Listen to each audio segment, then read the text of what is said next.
Is there anything that made you almost quit? I will say there has been a lot of times where I've almost quit. And how do you not? Like, what brings you back to not quitting? Well, I'm in an interesting spot now where, I'm 20 and I am in a spot where I'm ready to evolve things. And I don't really know what that means for myself right now. But I need to find what mediums and what things make me excited, because I was in this hamster wheel of, creating content every single week for 4 years. And the thing that kept me coming back was the fact that that's it's like literally like a disease. Like when you start doing YouTube or you start a podcast or whatever you do, which I've been doing both now for like 2 years or so.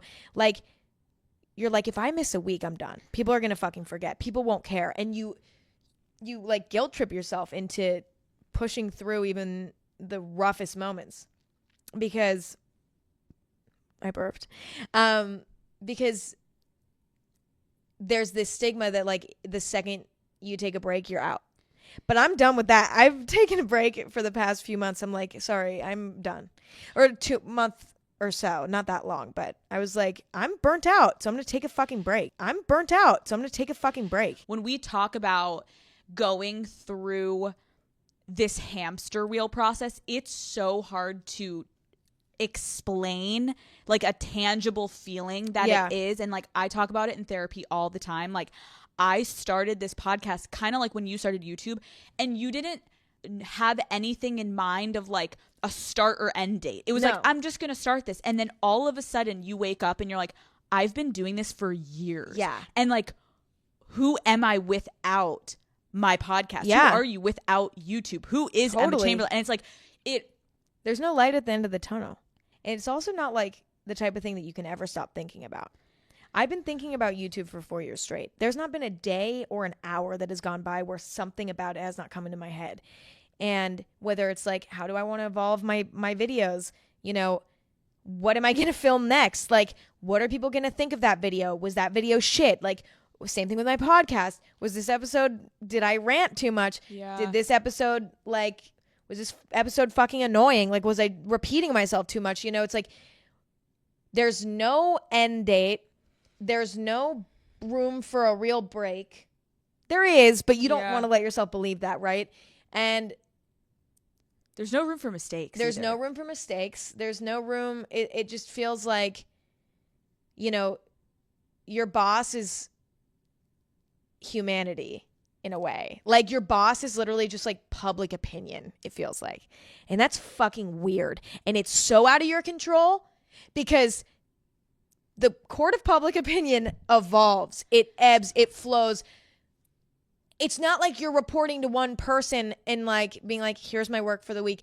You just have to be constantly trying to guess what the people want. And when you're living by that, it's like, what formula are you to follow? There's no formula to follow. It's like uncharted territory. And sometimes the people don't even know what they want. So if they give you an idea, that might not actually work. Sometimes you have to predict what people want. And it's just this whole mind fuck. And listen, I'm not complaining about it because in every job, in every, profession in life, like there are elements of it that are just a nightmare. And I think just with this, it's like everything could just go away so quickly. And I think the way that I've found peace in it is I'm like, okay, if it does, then it does. And I'll just get pregnant and have a baby. This is Emma's pregnancy announcement right now. You guys, I'm pregnant. No, it's like, goodbye. No, Publicist said no. I have never heard someone explain it like that, where your boss is the public. Every single creator does exactly what you just said. You quickly say like, and I'm not ungrateful, and I'm not saying I'm not like so happy with what I have. That's not it. But in everyone's life, you have your struggles and you have your adversity that comes. Totally. And when you have millions of people every single day having not only an opinion on you, but sort of a hold over whether you have a career or not. Right. It is a lot to fucking handle as a young adult. Well, the thing is too about it is that as humans, you know, we're not supposed to, I mean, this is just an issue with social media in general, but you're just not supposed to be exposed to that many opinions, that many people's successes, that many people's vacations, that many people's hot takes, you know, on like when they're, you know, you're just like not supposed to experience that many people's lives, right? We're programmed biologically to only have to compare ourselves and listen to like a handful of people, right? I've watched a video about this. Like, I'm not a fucking scientist, but like I did watch a video about this. Yeah. I'm citing my sources. Long story short, like you're just not supposed to hear from that many people. It's not like something that we're evolved to be able to comprehend. Mm-hmm. So it makes sense that, you know, for us, for example, like reading comments all the time from hundreds of different people, sometimes thousands, sometimes millions, that's just not a normal experience. And so when our brains react in weird ways, it's like, what else did we expect? This is a weird situation and is not natural. Yeah. And I hate when people say like, then just don't do it. Yeah. I understand what you're saying, but I do love it. Totally. It's my passion. Mm-hmm. So then you have to, basically, I think what we're both saying is like, there is no book that gives you, here's a guideline. Right. There is no one that can tell you like, this is exactly how you act the minute you get this many followers, then this is going to happen. And then you talk to this therapist because they'll know how to like, there's just no formula. Yeah. And so it's weird. You eventually moved to LA. Yes. How did the change of scenery affect your videos and your life? Should I go pee before I do this one? Yeah. Okay, wait, let me pee. Go in the... Sorry, daddy gang. I'm pissing now. No, I'm kidding. You don't want us to listen to you pee. Oh my God. Go down all the way down the hall. Okay. Anyways, Emma's back. How was your pee break? Hello. Check. Pee break was poppin'. It was poppin'. I hope there was toilet paper in there. I don't like live We could here, literally talk for 6 hours. Oh wait, is this just like the podcast house? This is the dad pad. No way. Yeah. It's kind of nice to like not be in your own house. I used to do it from my bed all the time because where do you podcast? From my bed. Yeah. And like there's pros to that, but I started to feel like I could never turn it off. So I just... Yes. I've been having that struggle recently. Because if that microphone is sitting on your bed or near it, you just keep being like, should I start podcasting? I'm like, I could record right now. And it will be like almost midnight. And I'm like, oh, I have a thought. And I'm like, no, I need to like set boundaries. Thank you. Absolutely. Okay. So I asked you, how did the change of scenery to LA affect your video and your life? Well, I think a lot of people who were following me at the time, when they found out I was moving to LA, were like, there she goes. You know what I mean? Like, there goes the girl that we fell in love with. She's about to die. You know what I mean? Like, she's not going to be here anymore. And I think to a certain extent that was a valid concern. And I think, well, okay, here's the thing. It was such a huge life shift, in my foundation, in my reality changed so much that my sense of identity kind of went out the window, and I was having to like rebuild my new, I mean, and this happens regardless of if you're moving to LA and doing YouTube or if you're just literally a teenager, you know, like there was a lot of shifting that was going on. It was like I was making new friends. I was starting to try to date guys. Like I was like living on my own and like trying to figure out what that entailed. And like there was so many life changes all at once that like a whole new group of people, a whole new scenery. It was just like whatever. My sense of identity was fucked. Yeah. And so when it came to like making videos, the shift from moving from home to moving to LA took such a psychological toll on me that I don't think I was willing to admit to myself at the time. But it was so exhausting to, you know, find your footing in a new place, especially LA, that like I was very drained just from life itself. And so when it came time to like make YouTube videos, I was like, I am so fucking tired just from like existing here right now that I think my content at certain times throughout the first year and a half, 2 years of being in LA, like my content had moments of suffering because there were just moments when my life itself was a mess. And not even a mess in a bad way, just simply a mess where I didn't feel like I had a foundation. Can you explain, in your opinion, like the good and the bad, evil parts of LA when you're talking about your experience? I think the good is that there are so many people here that are in a similar industry to me and to you. Being here is nice because there's a lot of people around that can relate because it's a very unique situation and it's comfortable to be around people that are in the same industry as you. But well, also another good thing about LA is that, you know, there's a lot more opportunities here and it's a lot easier. Like if you have to do a shoot for something or if you have to do an interview for something, you know, everybody's in the same area. So it's just a lot more convenient to get a lot more done because everything's here. It's either here or New York. And usually it's here, actually. A lot of people from New York fly here to do stuff. And so living here is very easy to get the most done. And I can't take that away from LA. Also, LA, you know, it's like the weather's nice and like, you know, you're close to the beach. Like there's great things about LA, but I will say that there is a lot of toxic stuff about it. Number one being that you can't walk anywhere. That makes me really upset. Number two, that's like the stupidest thing to complain about, but it sucks. It is, yeah.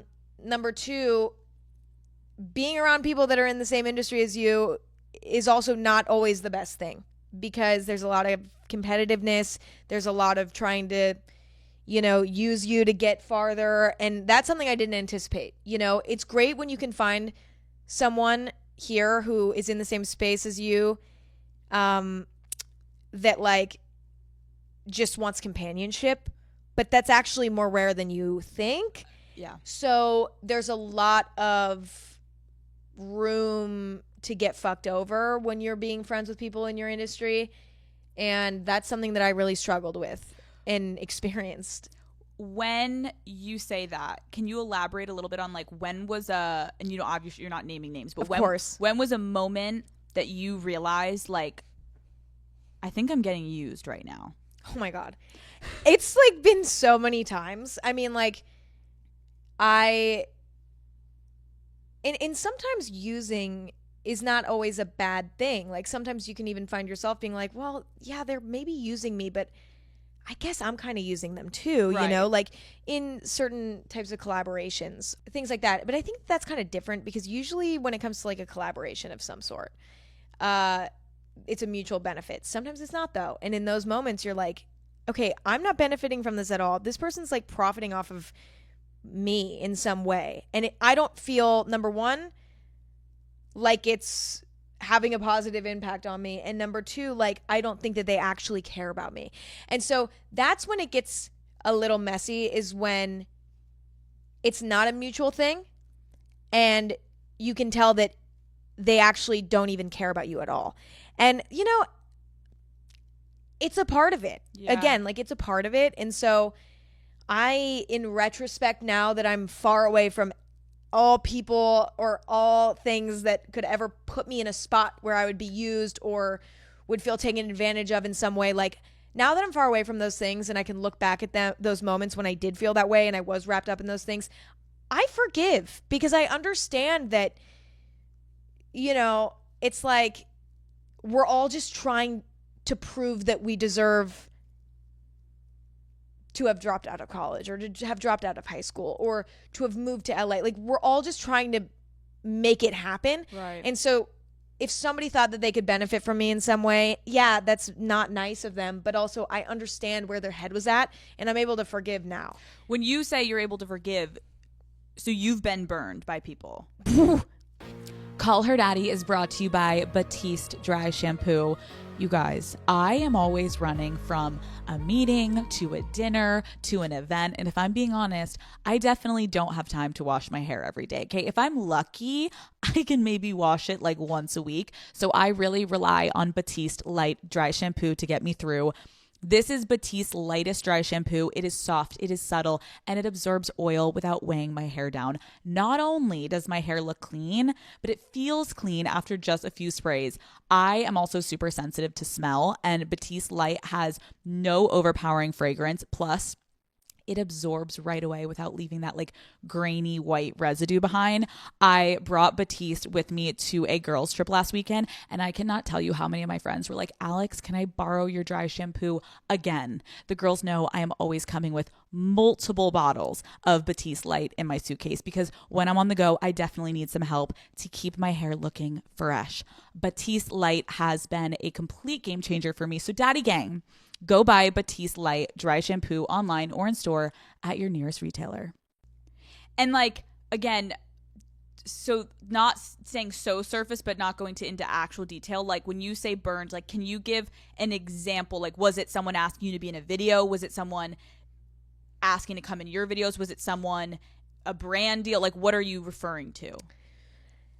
There was like a few instances where, you know, people would want me to appear in their videos, for example, and you know, I would be like, I can't today because like I need to be working and I need to like I have to be and they'd be like, and you know, maybe because they were more successful than me in some ways or whatever, when they would be like, you have to, I would be like, okay, you know. And so I was young and very yes man when I first moved to LA. So if somebody, and these like YouTubers who are maybe more established, I think that they knew that they could kind of push me around a little bit, not only on camera but off as well, just by, you know, like they just knew that I was really also still kind of a fan of everyone. I think they could sense that as well. So a lot of people, I think, knew that they could take advantage of me and that it would be fine. And listen, again, it's fine. Like, I get it, but I'm also like, but it still sucked. And it made me a lot less productive, and it made me depressed because I felt like just an object in some ways, which again, I don't think that was their intent, but I felt like I was just like a fucking drone, a corporate drone. You know what I mean? Like a YouTube corporate drone. Right. And I honestly would say that the ways that I was burned the most though were like more personal ways, like the ways that just like people who were like kind of bullies to me, like behind the scenes. Like you would never, like not necessarily on camera, but like most of the shit that was like bad was like behind the scenes, where it's just like shitty friends. Yeah. Point blank. You know what I mean? And I feel like when you're also saying that, would it also, but it would always somehow tie back to content. Well, I mean, I think that our friendship was based in content. Yeah. You know, a lot of the times it was like, what was our friendship without content? Yeah. Like if we weren't if we weren't making content together, would we be friends? It's hard to say. That's what I think a lot of people aren't able to, obviously aren't privy to that information on the internet. You see these people, they're hanging out. Oh my God, they're new friends. Most of the relationships that I have seen in LA are transactional. 1,000%. I don't know a lot of people that like genuinely, when we're all home, like for like holidays, like those people are not conversing, being like, hey girl, like how are you doing? Like it's not like that. It's all based on, we're back in LA, you want to shoot a TikTok, like, yes, and you're promoting. I remember doing it in the beginning of my show when I had a co-host. It was like we were promoting being like best friends. We had met like 3 months before, of course, and it was like, but you sell this like fun lifestyle, and it doesn't look great. I guess people think that if you're standing with someone that doesn't have followers, that's actually your friend from your hometown, right? No one's interested in that. But if you're standing next to, if I'm standing next to Tana Mojo, that is logistically going to get more downloads and views than if my friend Jackie from home is going to be next to me. Like, who the fuck is that bitch? Yeah. So there is like an incentive to create these dynamics, but it's really dark. Well, it's interesting because actually some of the friendships were like quite close friendships where we were talking a lot. Some of them not. But like some of them genuinely were close like that.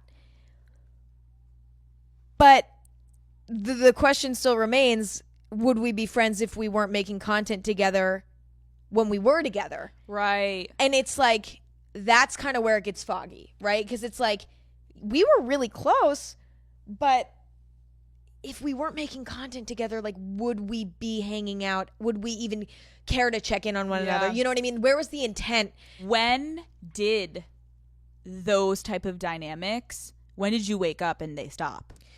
It happened like one by one, I would say. Like, I would have kind of realization about just, and it wasn't like anything.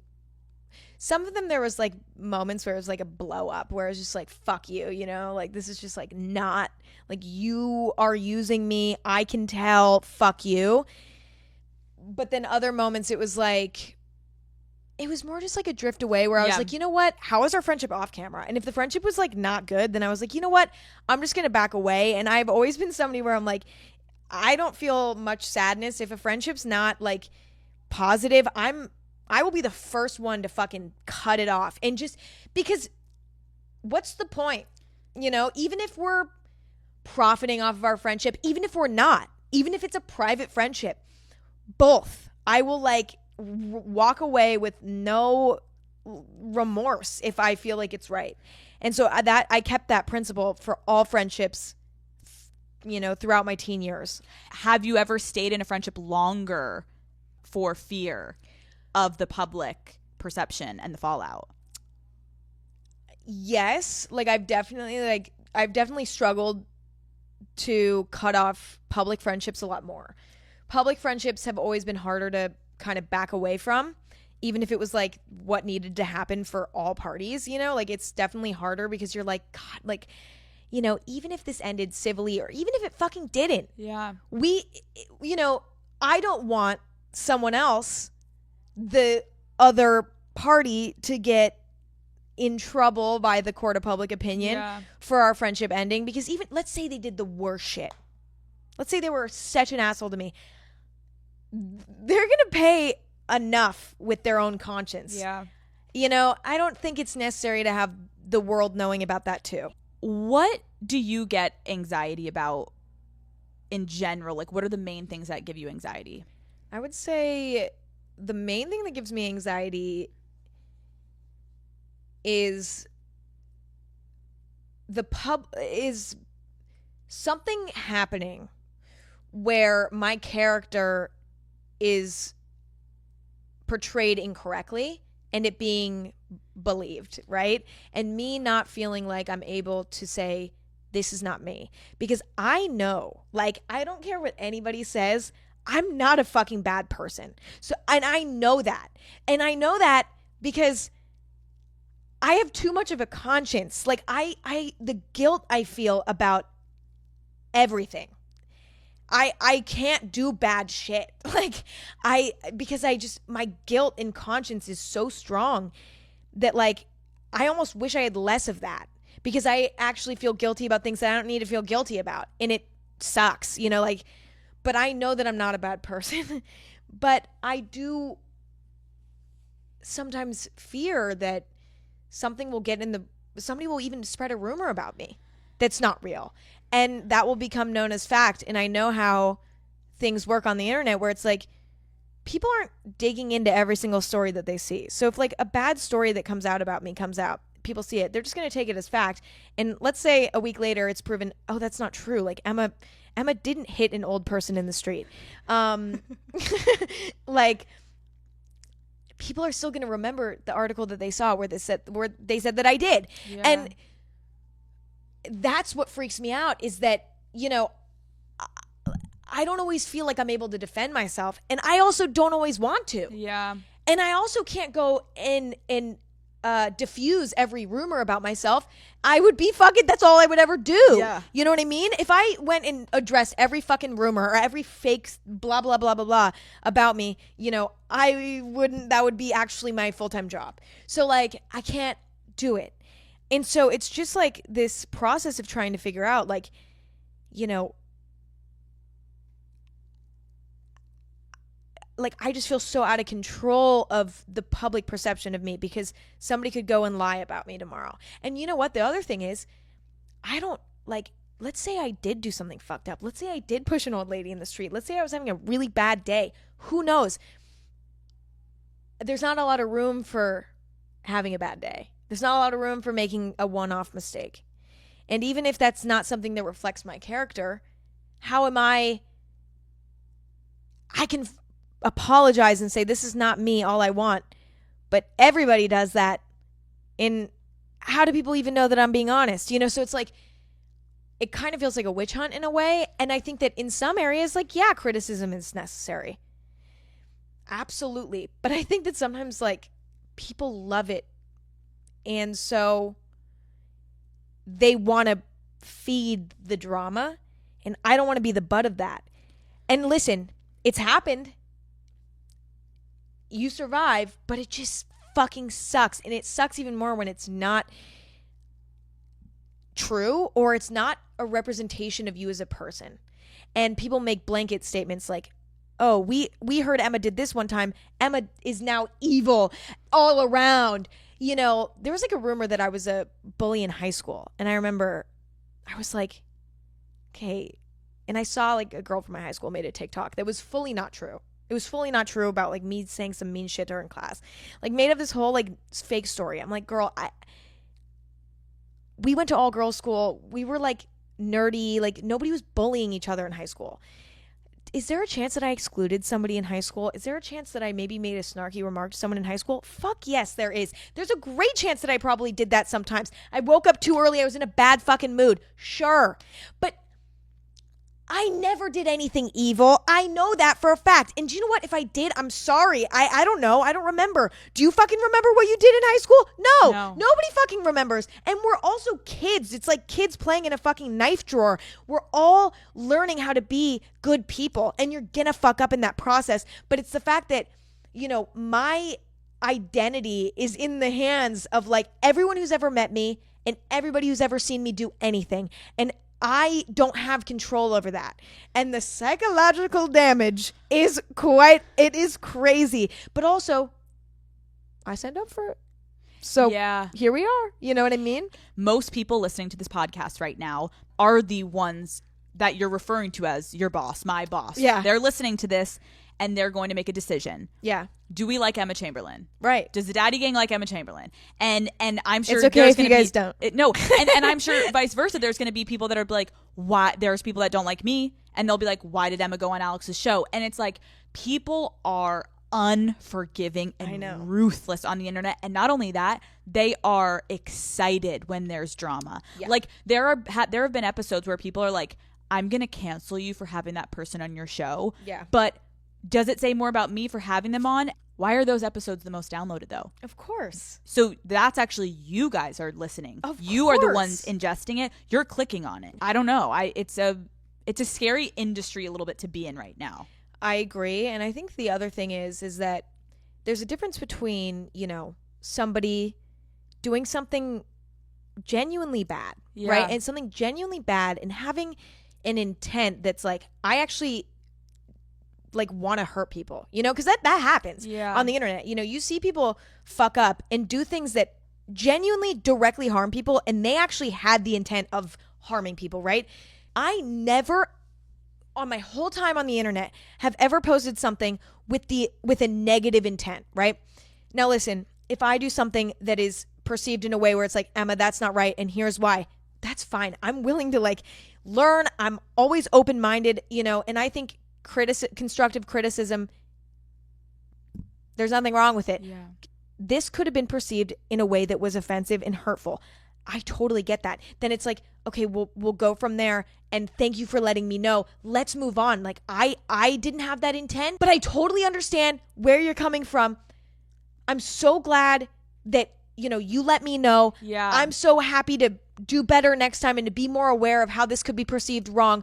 But it's when people are like, oh no, you're done. You're done, because even though you had no idea what you were doing, and even though it was a complete 200% accident, you're still done because you made a mistake. That is such fucking uncharted territory. How are you supposed to predict? It's like, I could fucking like put on deodorant in a video, and I feel like at this point somebody's gonna be like, you're offending people that don't want to wear deodorant.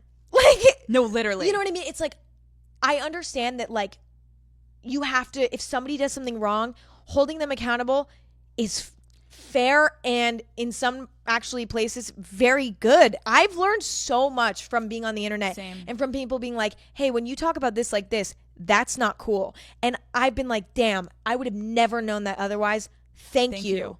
Like Thank truly, like I'm grateful for that. But it's when it's like people twisting shit just for funsies and not giving me room to be like, it just discourages me, and it just makes me, it makes me want to disappear. Yeah. You know? How has your brand evolved? When I first started on the internet in general, I was just kind of copying what all the girlies were doing. Mm-hmm. You know, I was like, okay, I'll talk about makeup and clothes and things like that. And then that wasn't really lighting my soul on fire. So then I was like, I'm going to start vlogging. And I just started vlogging. And then I vlogged for years. I mean, I was like, you know, just like filming random shit, like whatever I thought was like funny or interesting or random at the time, I was just filming it. And so, in some like more concept based videos too, like stuff where I was like going to Children's Place and trying to pick out a cute outfit, you know, like shit like that. Yeah. And just like having fun with whatever. I kind of I was like, my baseline theme on my channel is me.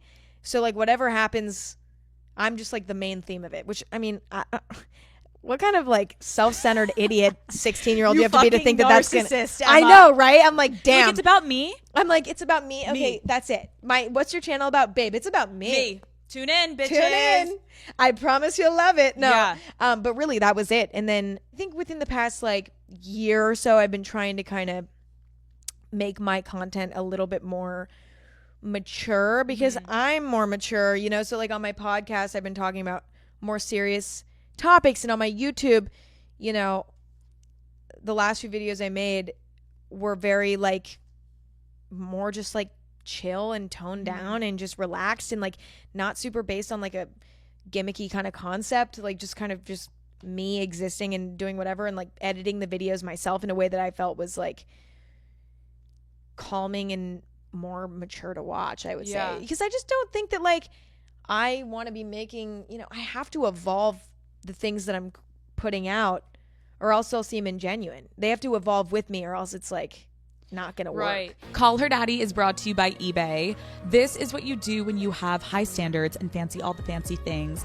like a Dior saddlebag or that diamond tennis bracelet. You go to eBay. There you'll find new loves that will never disappoint, expertly authenticated, whether it's that vintage pearl necklace or brand new ruby earrings, a Prada crossbody bag, or classic watches like that Rolex Oyster or that Cartier tank. On eBay, there are no limits to your high standards. Yeah, eBay, the place for new, pre-loved vintage and rare fashion. eBay, things people love.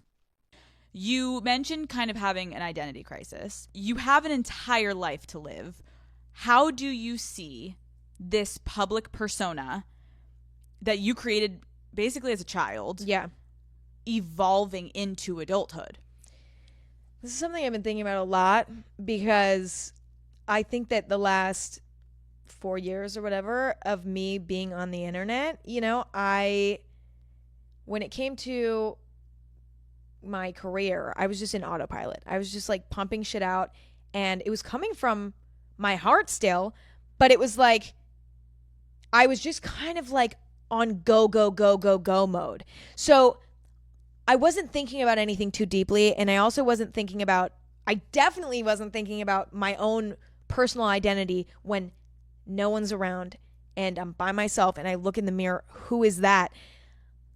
I was so focused on working 24/7 for the past 4 years that I was teetering between having no thoughts and being burnt out and just feeling like I was like dying because I just could not look at a Final Cut Pro one more fucking time, right? But then also moments of just like absolutely just busting shit out, and like it was just like back and forth teetering. That left no time for me to ever have a free moment to be like, okay, wait, who am I outside of all this?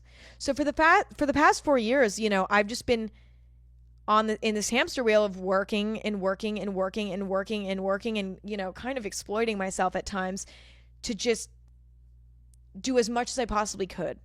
Especially because I started to get so many opportunities that I was excited about. I was like, well, I don't want to say no. You know what I mean? I want to do everything, but you can't do that. But I didn't know that at the time. So I was spreading myself so thin and giving myself no time to sit back and be like, okay, wait, who the fuck are you?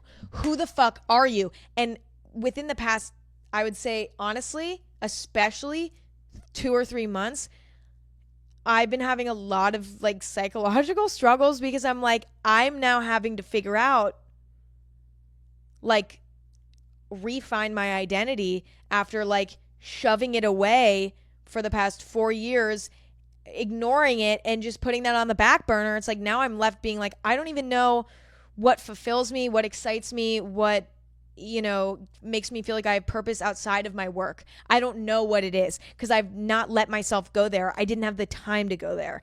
And so that's kind of what I'm figuring out now. And, you know, I've gotten to a place where it got so dark for me, you know, even recently that I was like, well, I don't fucking care if everything goes away. I'm like, I don't care because I'm so disconnected from myself that like I need to refine that. And if when I'm ready to come back to the internet fully, and when I'm ready to like, you know, get back into the swing of things, like if people don't want to watch anymore, if people don't care anymore, I need to do what I gotta do. Yeah. It's impossible to develop your identity and be online at the same time, because developing your identity means silence. You need silence. You need alone time. You need to be intimate with people. You know, you need all of these types of things that do not align with being a fucking YouTuber or even being a podcaster at times. You know, I think podcast is like, when it comes to personal identity, it's easier, especially too, because like they can't always see you. There's something nice about, I don't know. But with YouTube specifically, it's like trying to develop your personality and simultaneously continue to be consistent on the internet. It's like you cannot do both because you have to have a fully formed something to show. Did you ever watch Harry Potter? You know I did. Okay. Did you watch the reunion? No. Emma, you need to watch it. I don't know if anyone listening is a Harry Potter fan, but some people may consider me like Slytherin. I'm more of like a Gryffindor Hufflepuff. You're giving me Gryffindor through and through, and I don't say that about many people. People like Slytherin, bitch. I'm like, no, I'm Hufflepuff. Like, no, I'm not. You're not Gryffindor. You're Gryffindor. Anyways, it is fascinating because Emma Watson, Daniel Radcliffe, and I think it was Ron who was like, I love how I'm calling. See, I'm even calling them by those names. Of the course, characters. of course. They literally said, they were like, when we stopped the movies, I genuinely felt uncomfortable when people called me my real name. I didn't feel like I could even identify with that name. Totally. Child stars or child performers, or now internet kids that come up on the internet, they are losing some of their identity in the characters that they're portraying. How did the growth of Emma Chamberlain stop when Emma Chamberlain, the internet character, was born? You know, I wouldn't say that like my growth completely stopped, because it's like I was still growing. For the last 4 years, made my entire purpose in life to, like, at a certain point, I was like, my entire purpose is to now succeed at this and take it as far as I can and enjoy it while I'm doing it, right? And so I put away and threw away all other purposes that I had even brewing in me. I was like, I don't give a fuck about anything else. I'm throwing all of my eggs in this basket. You know what I mean? I want to make, this is my only purpose. And then now I'm at a place where I've arrived at what I wanted to happen. And now I'm left with this feeling where I'm like, this is fucking amazing. And I'm so happy that I'm here. But I don't have any more goals in this area, right? I don't have any more I don't want to get more followers. I don't want to get more views. I don't care about that shit anymore. You know, like at a certain point I was like, I would love to grow this as big as I can, like whatever. Now I'm like, I don't really think it needs to go any bigger. Like, I'm good. You know what I mean? I'm fine with it how it is now. So I'm having to like figure out now what things will give me purpose outside of this. And it's a fucking hard pill to swallow. I'm like, I'm 20 and I'm like, where I have to find a whole new purpose. But also everybody is looking at me and is like, look at that, like, but you have this to look at. And I'm like, I need something bigger and deeper for myself that might not have anything to do with the internet. You know what I mean? I just don't know what that is yet. And so that's been something that I've been struggling with, is like, I haven't had time to like, do hobbies or whatever. But the other thing is that I'm now in a routine where like I don't really have a lot of inspiration to do things that don't involve my work, which is a weird thing that like, because my work and my hobbies became one, right? Right. So like I don't have like the desire to do other little hobbies that like my brain convinces me are pointless to do. You know what I'm saying? Well, and also your job has flowed in not only to like your purpose and your hobby, but it's also flowed into like your actual lifestyle and living. Every part of my life. You can't go, you're not even 21, but once you're 21, you can't go to a bar and not get recognized. And what you do in that bar is a direct reflection on your job, which is your purpose. And so every single aspect of your life is wrapped up basically in your job. Yeah. Which for some people is very normal. And for some people it's like, oh, I work a 9 to 5. And when fucking Friday hits, I am a different beast on the weekend. Absolutely. You don't have a weekend.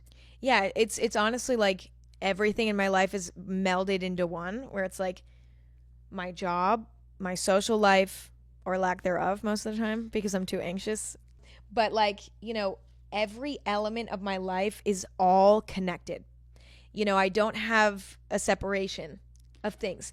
And because of that, it all feels like everything could fall apart if I just pushed the wrong domino, and it could just all fucking fall down. Like, it's everything feels very fragile, which is why I'm now like, okay, I can't have all my eggs in this basket. I want to continue doing this. This is, my passion and something that I enjoy doing this stuff, right? But I have to find a life outside of it and solidify that life and like make that life something where I'm not so worried about what people think of me on the internet. I'm not so worried about, if this all went away tomorrow, because I do have this life outside of it that's so rich that it doesn't matter. Walk me through social anxiety now with this platform.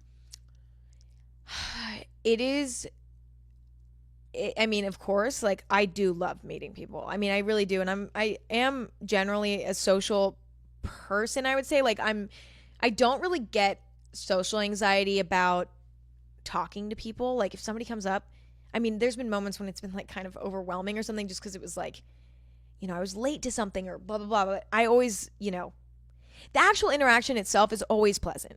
The only thing that I'm paranoid about is people who don't maybe like me and see me in public and they are like want to film me or are like watching me and like making fun of me behind my back. Like it's the fact that I could be anywhere and somebody might recognize me and I might not actually know that they know me. If somebody comes up to me and like says, "Oh my God, like what's up?" Like that's sweet. I don't actually mind that. It's the fact that I don't know when I'm just another human being drifting through the street, or when somebody is watching me because they've seen me before. That is what makes me anxious, and that's what makes it hard, because I'm constantly feeling like I'm being surveillanced, whether I know it or not. What are you doing though, like tangibles, in order to try to find and redefine and that identity that you're looking for? I think a big step in it was deciding like that I'm gonna probably step back from YouTube. Okay. Just because I will say that, and I mean, I don't know, I'm not making anything definite, right? I'm just like, this is just where I'm at now. I take it day by day. That's what I have to do, or else I lose my mind. But I do, like, for me, doing a weekly podcast is something that I can do, because I mean, it's very much me sitting in bed and like just talking. But I also think that by stepping back from YouTube, I have a lot more free time. so that I can figure out, okay, maybe I want to like, who knows what I want to do, but like I might want to do something else that's creative that I can create for, the world to hopefully enjoy if they decide to enjoy it. Like, it gives me room to explore, number one, like what I could do next in my career, but also it gives me more time to like develop friendships properly, because I also don't like to have people in my videos or on my podcast or anything, because I just gives me too much anxiety, and I like it just to be me. And so it caused me to push a lot of people away because I couldn't combine work and play. I had to keep those very separate. And so because of that, it was like I didn't hang out with people very often. So I'm taking this time to just like have as much free time as possible and just let myself get really bored and like see what I do to entertain myself. I also hear when you're saying you're going to give yourself that freedom to find things you like, but then don't grab the camera and film it for content. Like, no, it's yours. Let it be yours. Yeah. Let a hobby be yours, and don't be like, oh, this would make a good vlog. Yes. Like, you there's got to be a line for yourself of like, no, because then you're working. Mm-hmm. Like, do it for yourself. I can already feel like the tension. You're like, fuck, I know. And I've done it too, where I'm like, oh, that was such a fun moment, and then I have to exploit it on my podcast, and I'm like, it's hard. I think I have to be strict with myself and be like, Emma, like, you can do your podcast, but you can't be posting videos and be trying to figure out who you are and what you enjoy to do when the camera's off. If the camera's still fucking on every week, you just can't figure it out. So, I don't know, like, what's, like, I'm constantly, like, changing my, like, I'm like, oh, now I'm doing this. Oh, wait, now I'm doing this. Like, I'm all over the place, right? Dude, you're 20, as you should be. Right. So it's like, but I just don't think, I also don't know if, I feel like there might be something else out there that might excite me career-wise and might light my soul on fire, like there's something out there that I might be missing. Yeah. And so I want to have a little bit of time to explore that and see like what I want to do next that's going to be exciting to me. I think that's amazing. So yeah.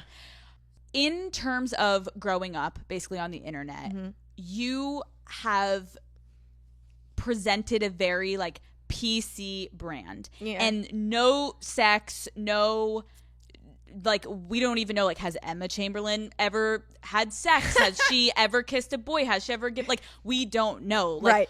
How has people's fascination with your sexuality affected your sexuality? Yeah.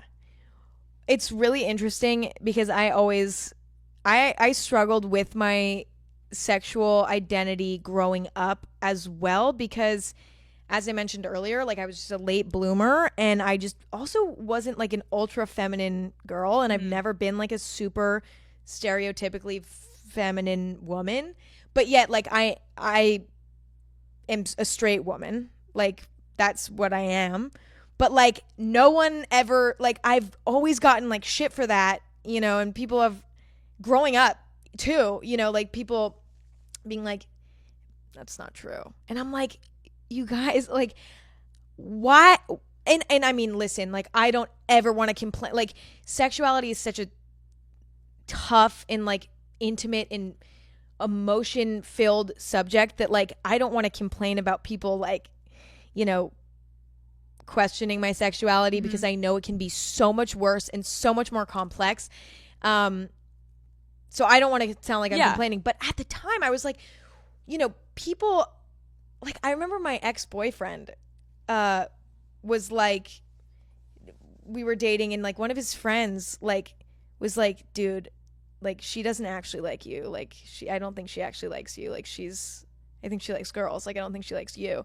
And then he came to me and told me that, and I was like, why the fuck would you say that? Like, just why the fuck would you say that? Like, why are you assuming that, like, because that's not true. And if it was true, so fucking be it. Right. But like, why is this like, why are people speculating? Like, I'm dating it. Like, why do you think he thought that? So he actually told my ex-boyfriend why he thought this. And it was because I didn't wear makeup, and I wore sweatpants a lot. So all of a sudden now I'm like not allowed to like boys. I was like, shut right. Holy fuck. I mean, seriously, like, just stupid. And I mean, I've always thought, like, I mean, I get it. We're humans. Like, we're curious about other humans. And so I don't think it's like, I don't think there's anything wrong within the privacy of your own mind to look at somebody else and be like, I wonder this, or that about their sexuality. If you do that within the safety of your own mind, totally fine. Sure. But don't go to my boyfriend and be like, dude, like, I think you're barking up the wrong tree here. Like, that's so fucking rude. Did that affect your relationship then with your boyfriend in terms of psychologically for you? Was it always? I was like, well, all of a sudden now I feel like I need to start being like, not myself. Like, this is me. Right. You know what I mean? This is just who I am. Like trying to prove now you're straight. Like, no, I do like guys. I do like you. Yeah. And I'm like, why the fuck should I have to prove that anyway? Nobody should ever have to prove shit about. Never. It's like, it's so incredibly nobody's business, which is, I think, why, like, I've always kind of been afraid of getting into it, is just because I'm like, sexuality is also something that has ebbs and flows too. Mm-hmm. Like, some moments you're like, oh my God, I'm on like a roll. I'm just like hooking up with everybody and like, I just whatever. And sometimes you're like, I literally can't remember the last time I felt like any kind of excitement about anything sexually. Yeah. Like, there's so many moments, things are constantly evolving there. But I also think that I'm just not somebody where, actually, let me rephrase.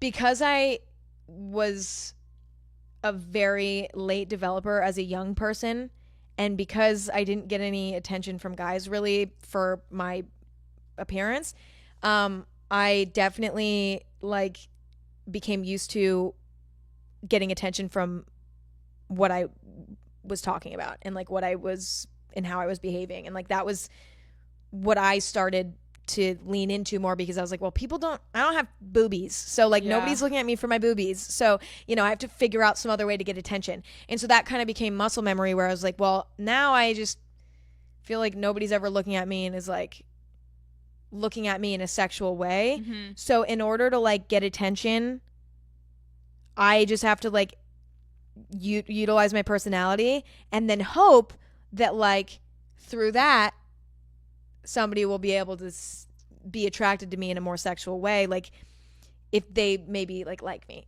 personality wise. Right. So that's kind of what I became used to, but it always made me feel shitty because I was like, I just don't think guys are looking at me and are like looking at me in a sexual way ever. And that fucked with me because I was like, but why? Like, you know what I mean? I was like, this sucks. And even now that I'm older and like my boob has grown like maybe like this much, like a tiny bit. Like a tiny little tiny bit. But now that I'm older, you know, it's like, even though like that's not really as much of an issue anymore, it's still, there's a little trauma there, you know, where in the back of my head, I'm like, number one, I remember people always not believing that I was somebody who preferred dating men, which like fucked with me. But then also like I like have memories of like just guys not being attracted to me physically. And then on top of that, like I'm also just not a super outwardly sexual person. Like I never present myself in a very outwardly sexual way. I'm just not comfortable doing that, and there's nothing wrong with doing that. It's never felt right to me. And I've always felt like, well, because I'm not an outwardly sexual person, like, does that make me less attractive too in some ways? You know what I mean? So, but like, that's just, it's so interesting though, because the perception of me is so interesting for me to like watch. Like people are like, I've seen comments that are just like, there's just no way like Emma's ever had sex. And I get it. But then that fucks with me because I'm like, I get why they think that. So it like creeps me out. You know what I mean? I will admit I'm a tomboy and I have been my whole life. And so my brand is weird because I was so over sexualizing myself. Totally. That I felt imposter syndrome sometimes where I'm like, that's not actually the full truth. Like I'm not incredible in bed every night. That's the truth. Some days I'm really tired. And like, and so for me, it was like weird to acknowledge that. But for you, do you ever find yourself pushing yourself to try to be more feminine so that you feel something. Like, does that make sense? 1,000%. I mean, my like experiences throughout my life, actually, I haven't had like a lot of one-off experiences. Like, I've mainly just been in relationships, which I think was good and bad. You know what I mean? Well, I think, okay. I would say when it came to like any experience I've ever had in my life where it's been like a sort of one-time thing, which hasn't actually happened a lot, but every time that it has, I feel like I've been able to kind of play a game where maybe I'm being a little bit more feminine, because it's like, it's just fun. Like, it's just fun. It's like, I can just like be whatever the fuck I want right now. And it's like a fake confidence you give yourself. By acting it out, you're like, I can be this way. But I am. You can't do that in a relationship. No. Because the colors come out far too quick. So like, I've never really been able to like play that game in a relationship. I definitely have done that in the few times that I've like, again, like, so it's happened, but never in relationships. But I found that in past relationships, I didn't feel as respected by guys that I've dated in the past, just because I feel like they kind of, well, especially like one relationship in particular, but it was just like, I just felt like, you know, he was very critical of the fact that I like maybe wasn't a super feminine girl. And like sometimes he was like, oh, it's actually super cool and chill. And then sometimes he was like if I had like put on jeans and come over, he would be like, oh my God, like you finally like put effort in. Like that's crazy. Like it was like, and you're like, and I'm like, dude, shut the fuck off. Like I'm like, or you know, if I would be wearing makeup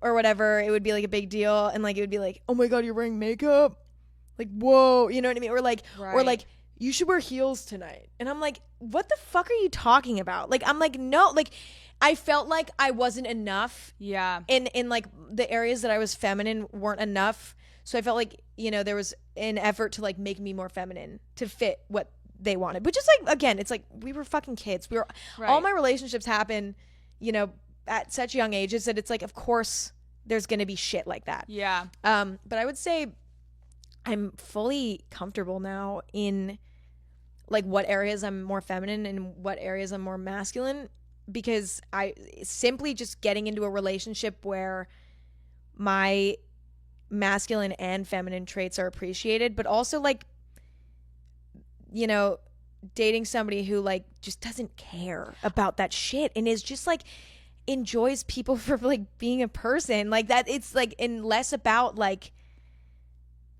and also it's like kind of similar to me in the sense where like maybe not the super traditional, super masculine, super feminine, like that's not playing any roles in our relationship. Yeah. You know? So, and that's what it is like anyone listening, like sometimes it just takes finding the right partner that you don't need to change yourself. No. You just need to find someone that like aligns with making you feel like you can be 100% authentically yourself around them. And when you do that, it's a beautiful place to be in. It really is. Call Her Daddy is brought to you by T-Mobile.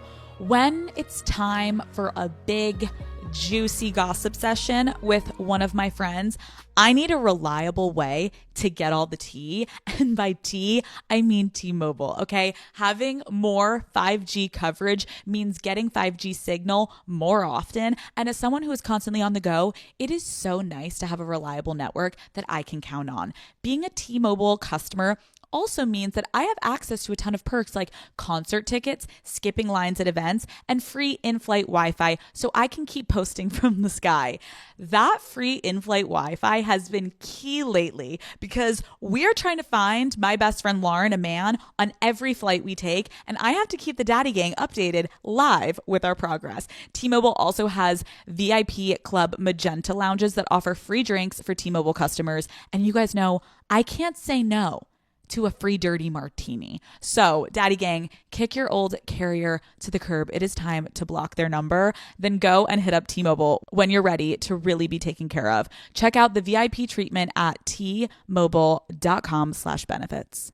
So, this is Call Her Daddy. Yes, I have had sex, Alex.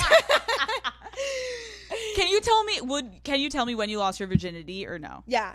Okay. I've never talked about this on the internet. This is so fun. Well, this is Call Her Daddy and I'll get roasted if I don't ask. I also, like, in my personal life, I talk about sex all the time. Yeah. That's why it's so fucking weird for me that I never talk about it. Like,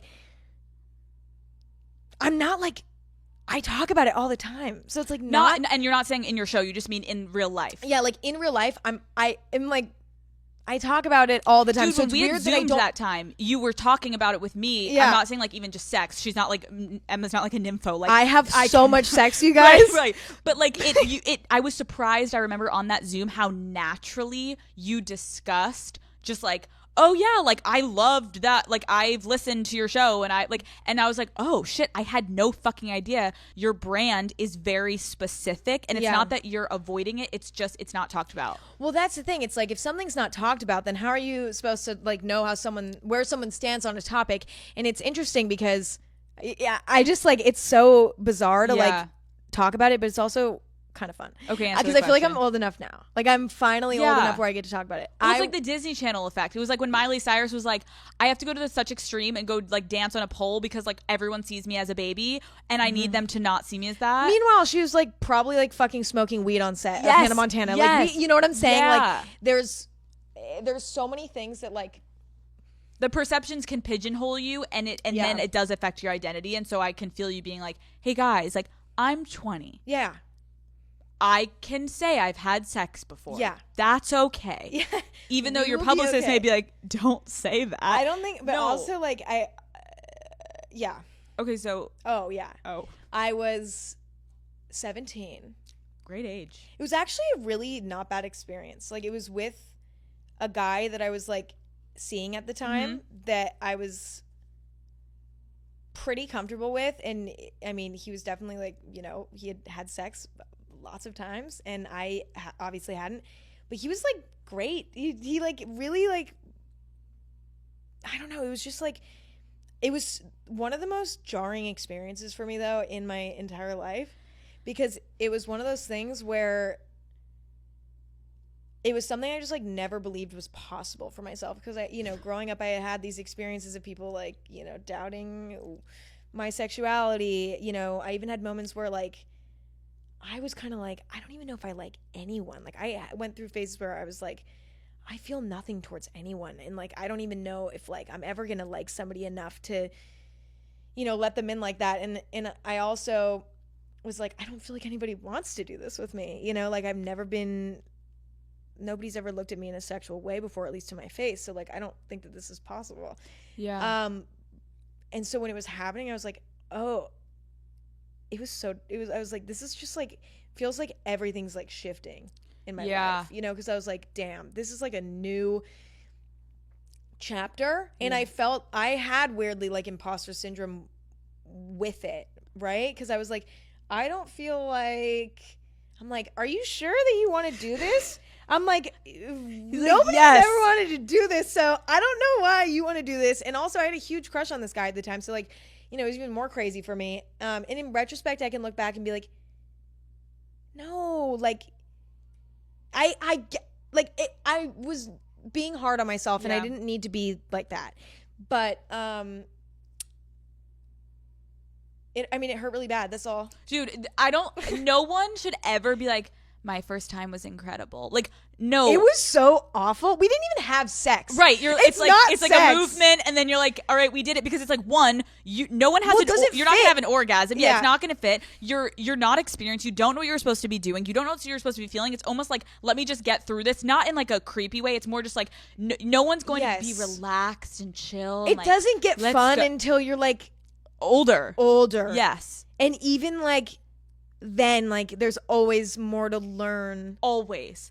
And really, I think the weird thing is like, as I've learned through my show, is like, it really starts with yourself. And a lot of people don't feel comfortable starting sexually with themselves until you get a little bit older. Right. Because there's like a lot of weird shame. And especially if you haven't felt this like feminine sexual energy, you're so in your head that to even like be by yourself and masturbating, you're already thinking outside of your body about how you're totally, I'm not sexual, this is weird, what am I, and you get in your head. Well, you also are like, it's so true. I mean, I've had moments like on a personal level, but also like with other people, like when I'm, you know, like where I've just been, I've gotten into my head and been like almost embarrassed, where I'm like, bitch, you are not.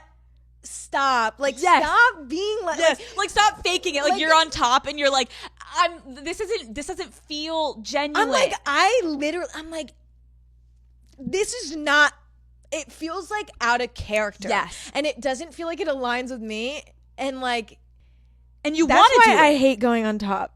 Because I'm like, I don't want to have to fucking think about me. No, but I think it's okay to say in terms of like sexually, it's hard, especially growing up where I will admit, like my show, as much as it probably gave women confidence, it also probably drew a big hole in people's sex lives being like, wait, I don't do that. And like, I've never, and then you get insecure. Totally. And again, porn and everything makes you feel like you've got to be this like sexual deviant. Oh, yeah. And so when you're like, again, like a position like on top, eyes are on you and you're like, okay, so I know I'm supposed to start like moaning and then like I should like throw my head back and like, but naturally right now, like I feel a little out of body imposter syndrome of like, I don't feel that yet. And it's weird. But also like if you're like, for me personally, I'm not like, I don't fucking like want it doesn't excite me to like do crazy shit necessarily. I just don't.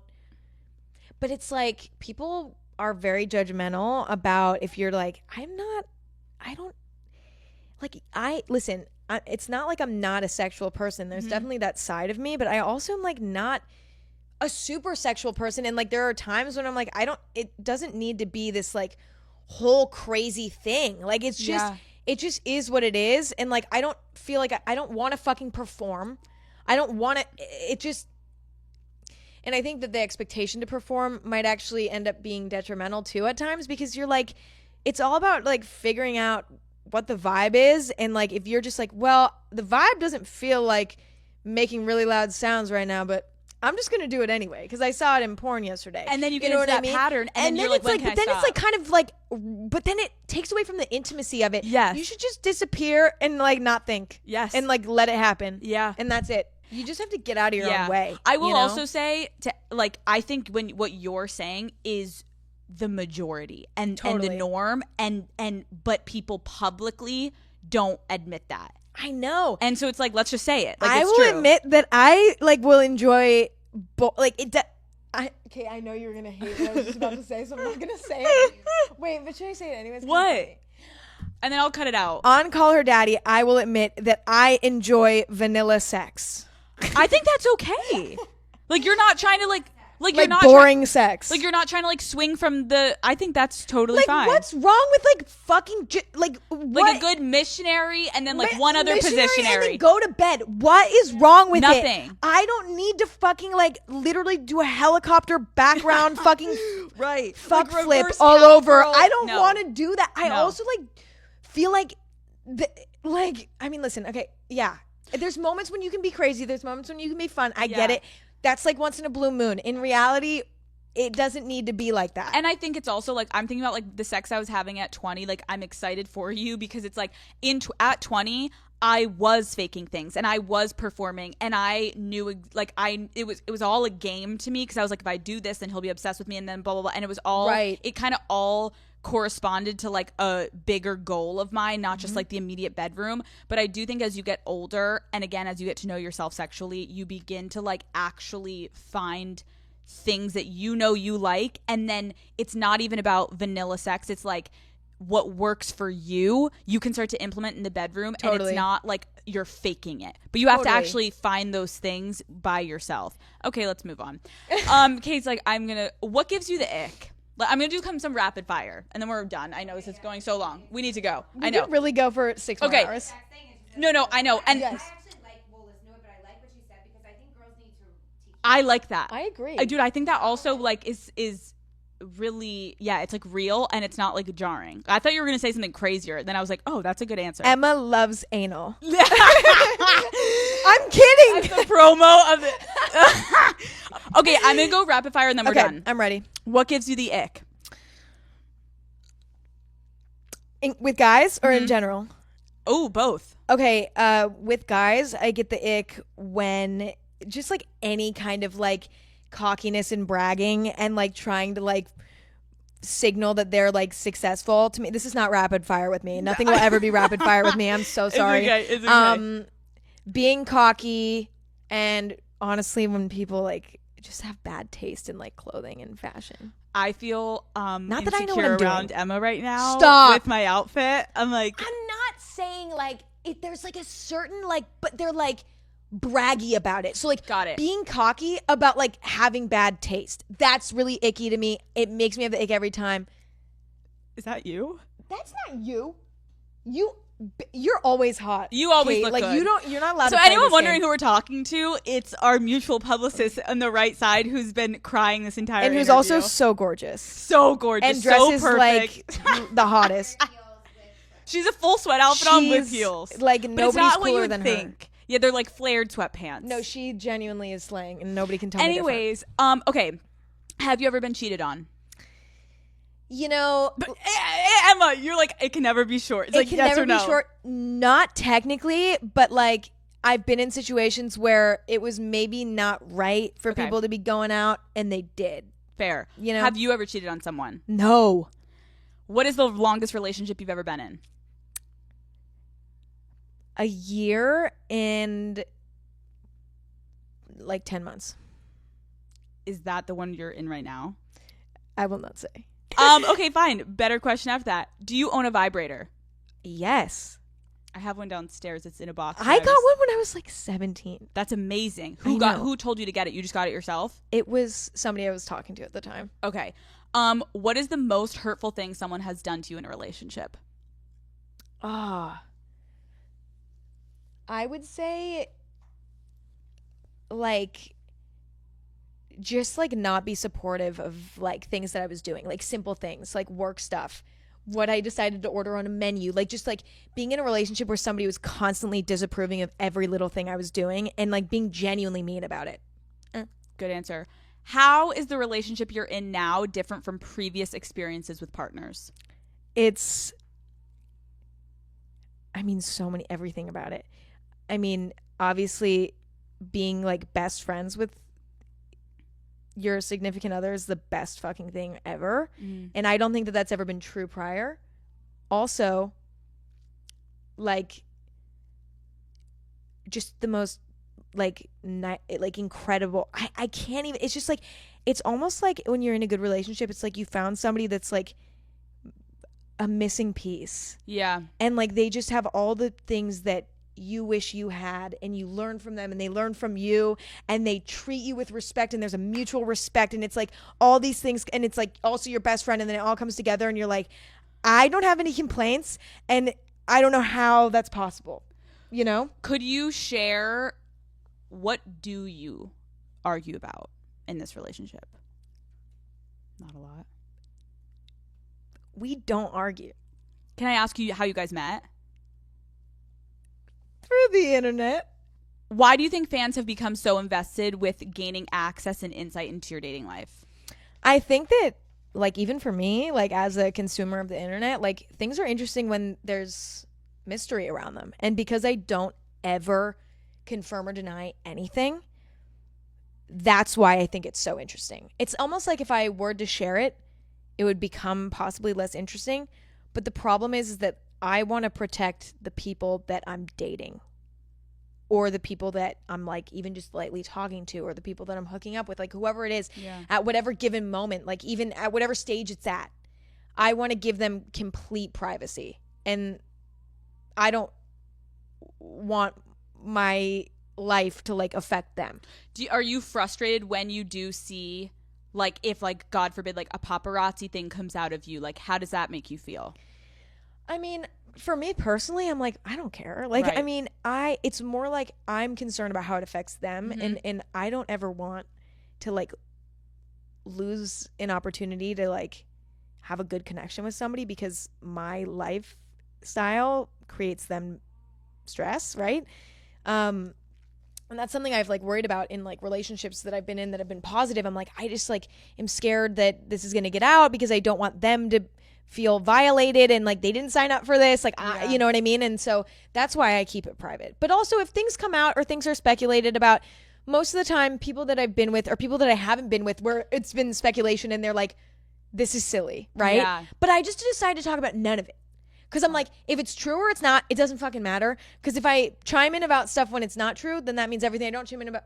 Smart. I just leave it all to the imagination. And honestly, it's kind of fun to see. It's kind of fun to see like what people assume. So, yeah. Okay, wrapping up. In 30, 40 years, what do you hope people say about Emma Chamberlain?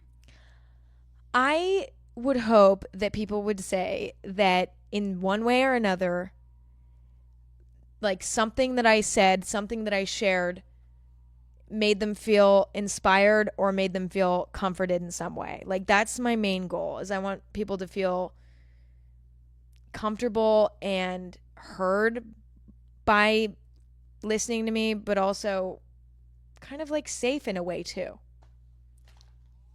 Emma Chamberlain, thank you for Alex coming on Cooper! Call Her Daddy. We did it. We finally did it! Dude, it's been a long I'm time fucking coming. sweating. I'm sweating. Dude, I am dehydrated. My legs are cramping. we're a mess. You look great. Thank I'm you. literally, well, I mean, this has just opened up a whole new That chapter was for me. 2 hours and 42 minutes. This is going to be another 2-part series. I can't, wait, we needed this though. We I did. could have kept going too. I do feel, yeah, it was like therapeutic. Yeah, we need. Great work. Thank you, Alex. Thank you for having me. That was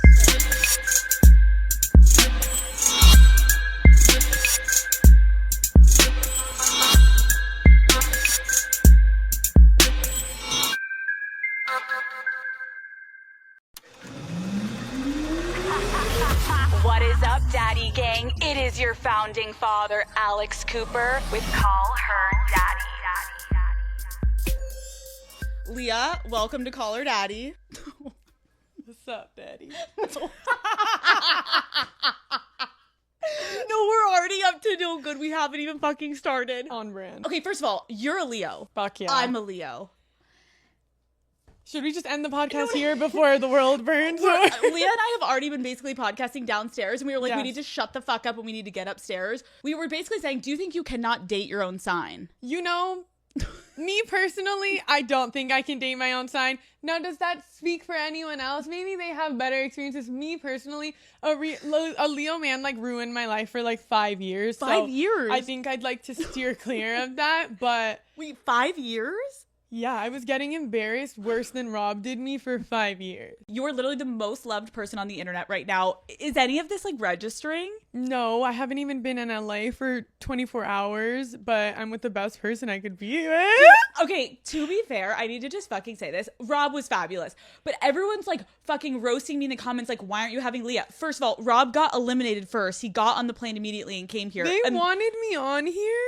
Leah, the president wants you on there. Like, everyone wants you on there. Like, what the fuck? Everyone wants to talk to you, yes. It's crazy because the energy shift from how it was in the villa to how people are receiving me out here is something I'm sure you could tell on the reactions in my face every time that I got voted for America's favorite. I was genuinely shocked. It wasn't like, oh, like, let me put on a show. I literally was like gagged. Like, I was like, what the fuck? Okay, because I was going to say, I think a lot of fucking people were really pissed that they were like, why is Leah getting such a bad edit? Like, do the producers want her to be a villain? There were so many different conspiracy theories. So it felt like that also in the villa, that you were having a tough time. I was having a very tough time in the villa. There were times where I pulled like head production aside and I said, I don't want to be here anymore. There were 3 instances I can remember where I literally said, like, I'm not having fun anymore. I have to go. The reason that I did stay was Serena. She's the one who convinced me to stay, and Janae. So. I think that they could convince that. Like, you guys were so Yeah. fucking cute, which we'll get to. Hold on. Tell me the 3 moments. One of them was after, so one that I remember, the most recent one, was when Kendall dropped the weight on Rob's face for least trustworthy guy in that one challenge. And Rob and I were in a good place at that point, and it just felt like everyone was talking about Rob and I except for Rob and I, and we just were trying to move past it, but it felt like we just couldn't in the villa, and it just was something that would not go away. And I was so frustrated. Like, after that challenge, like I haven't watched a thing of the show yet, but I'm sure you could see like an energy shift in my face. And literally sat on the floor crying for like an hour saying like, I can't be here anymore. I want Rob. Like I literally was like, please send me home. Bring Andrea back for Rob. If Rob, please, please, please. I said if that's what's going to make everyone in this villa happy. I felt like I literally was like scared. Like after the dumping, like I literally was like, I'm in, like, this is bad, like bad. Leah, why do you think everyone was so obsessed with like you and Rob and like making these comments? I think everyone in the villa, just from like how Rob and I got each other just from the start. I think, especially now that I'm looking at everything, I think him and I just clicked really quickly. Like that's why when girls would come in and be like, oh my gosh, like he's so timid, like, ooh, so mysterious, and I'm like, is he? Like I was having a ball like from day one. Like we were just like fucking around. Like he was never giving like shy, timid. You weren't getting the onion. I wasn't. Yeah, I said the onion was peeled when I got it. So people were like shipping you guys a lot and like wanted you guys to work, and you were like, it's literally not happening. So like, let it go. Even some of the Islanders, like they were literally like, we want you guys, like, comeback story of the year. Like they would be like, you know, you still have feelings for him. He still has feelings for you. Like let's get to it. But I'm like, I can't. I can't. Why? I was so miserable. Like, I feel like in relationships, normally I'm always waiting for the other shoe to drop, or I'm in constant fight or flight mode where it feels like they're about to fuck me over. Like, I felt like feels like I'm always waiting for something bad to happen. And it felt like that on steroids with Rob. And then it did happen. And then it felt even worse. And I literally wanted to go home and die. But then it just was like night and day with Miguel. Like he literally changed my experience in there. I actually owe him so much, like more than I could put into words. Can you describe your relationship with him? Our friendship from the moment he came in. Yeah. We were friends. I remember the first night he came in, he was sitting in bed with me and Serena, and we were talking for like 20 minutes with him, and we were just like dying laughing. And he was sleeping across from me that night. In the morning, and we were like talking again. But like our friendship that grew, we would joke around so much, and I feel like there were so many like little moments that we started to be like, no, I think I like him more. And there were so many moments where he was like, I liked you, but I didn't know if you liked me back. And he was like, I didn't know if I could, like, I should say anything. And like, I was like, I like him, but I didn't know if I should say anything. And so he is probably one of my favorite people that like I've ever met. I think that him coming into the villa was like game changer. Even if he came in and he was just my friend, like I would have been happy just because how amazing he is. I think that I have to credit him for a big part of myself in the villa. It was night and day the way I acted, like night and day. I think he brings out the best in me. And I think like I feel like I bring out the best in him. And I think he is just like, honestly, the wisest, most amazing person you'll ever meet. I think he's like, I always joke, I'm like, he's like, I have nothing bad to say about him, which kind of scares me. But like, again, he's so blunt too. Like I respected how fucking honest he was. Like he was so honest from every step of the way. Like at first he was like, I don't know if this is gonna go anywhere. And then we started like more and more, and then it became more and more, and then more. And then it was like, but he was honest the whole way through, which is like all I could ask for. That's all we want. Is honesty. Like that's it. And so yeah, no, Miguel is to thank for like probably 80% of me in the villa. He made my time in there from when we were coupled up, even during Casa, all of it. Like, he made my time in there what I felt like it was supposed to be the whole time. He made me feel like I was permanently blushing. He made me feel like he was literally, like, I saw that Liv said he was like my protector in the villa, and like he literally was. Like, I feel like he was everything and more, and I'm so appreciative of him. Like, I have like no words. You guys obviously didn't make anything official when you were in the villa. Like, what's the vibe? What's happening? I think we just want to like enjoy our time together. I think I love our relationship because we don't put pressure on it. It's like very organic, which is what we both like. Yeah. And so I think we're just, yeah, I'm excited to like be out in the real. We haven't done, it's like so difficult because it's like, at one end it's like, okay, yeah, like your boyfriend and girlfriend in the villa, but then imagine coming out here and you don't know how these people act like at a restaurant, or like how they act at the club. You don't know what their social media even looks like you don't know any of this stuff. So like, I think just learning each other outside of the villa is going to be so much fun because I love everything I learned in the villa. Okay, there's so much to go through. I know. I'm like, hold on, rewind. We're going to go through all of this. Yeah. How did you even get on Love Island? So I got on Love Island. Like, I've been wanting, I feel like I like have been saying like, you know, it would be fun to go on there. Like, right. Why not try whatever? And I sent an application like, I think last year.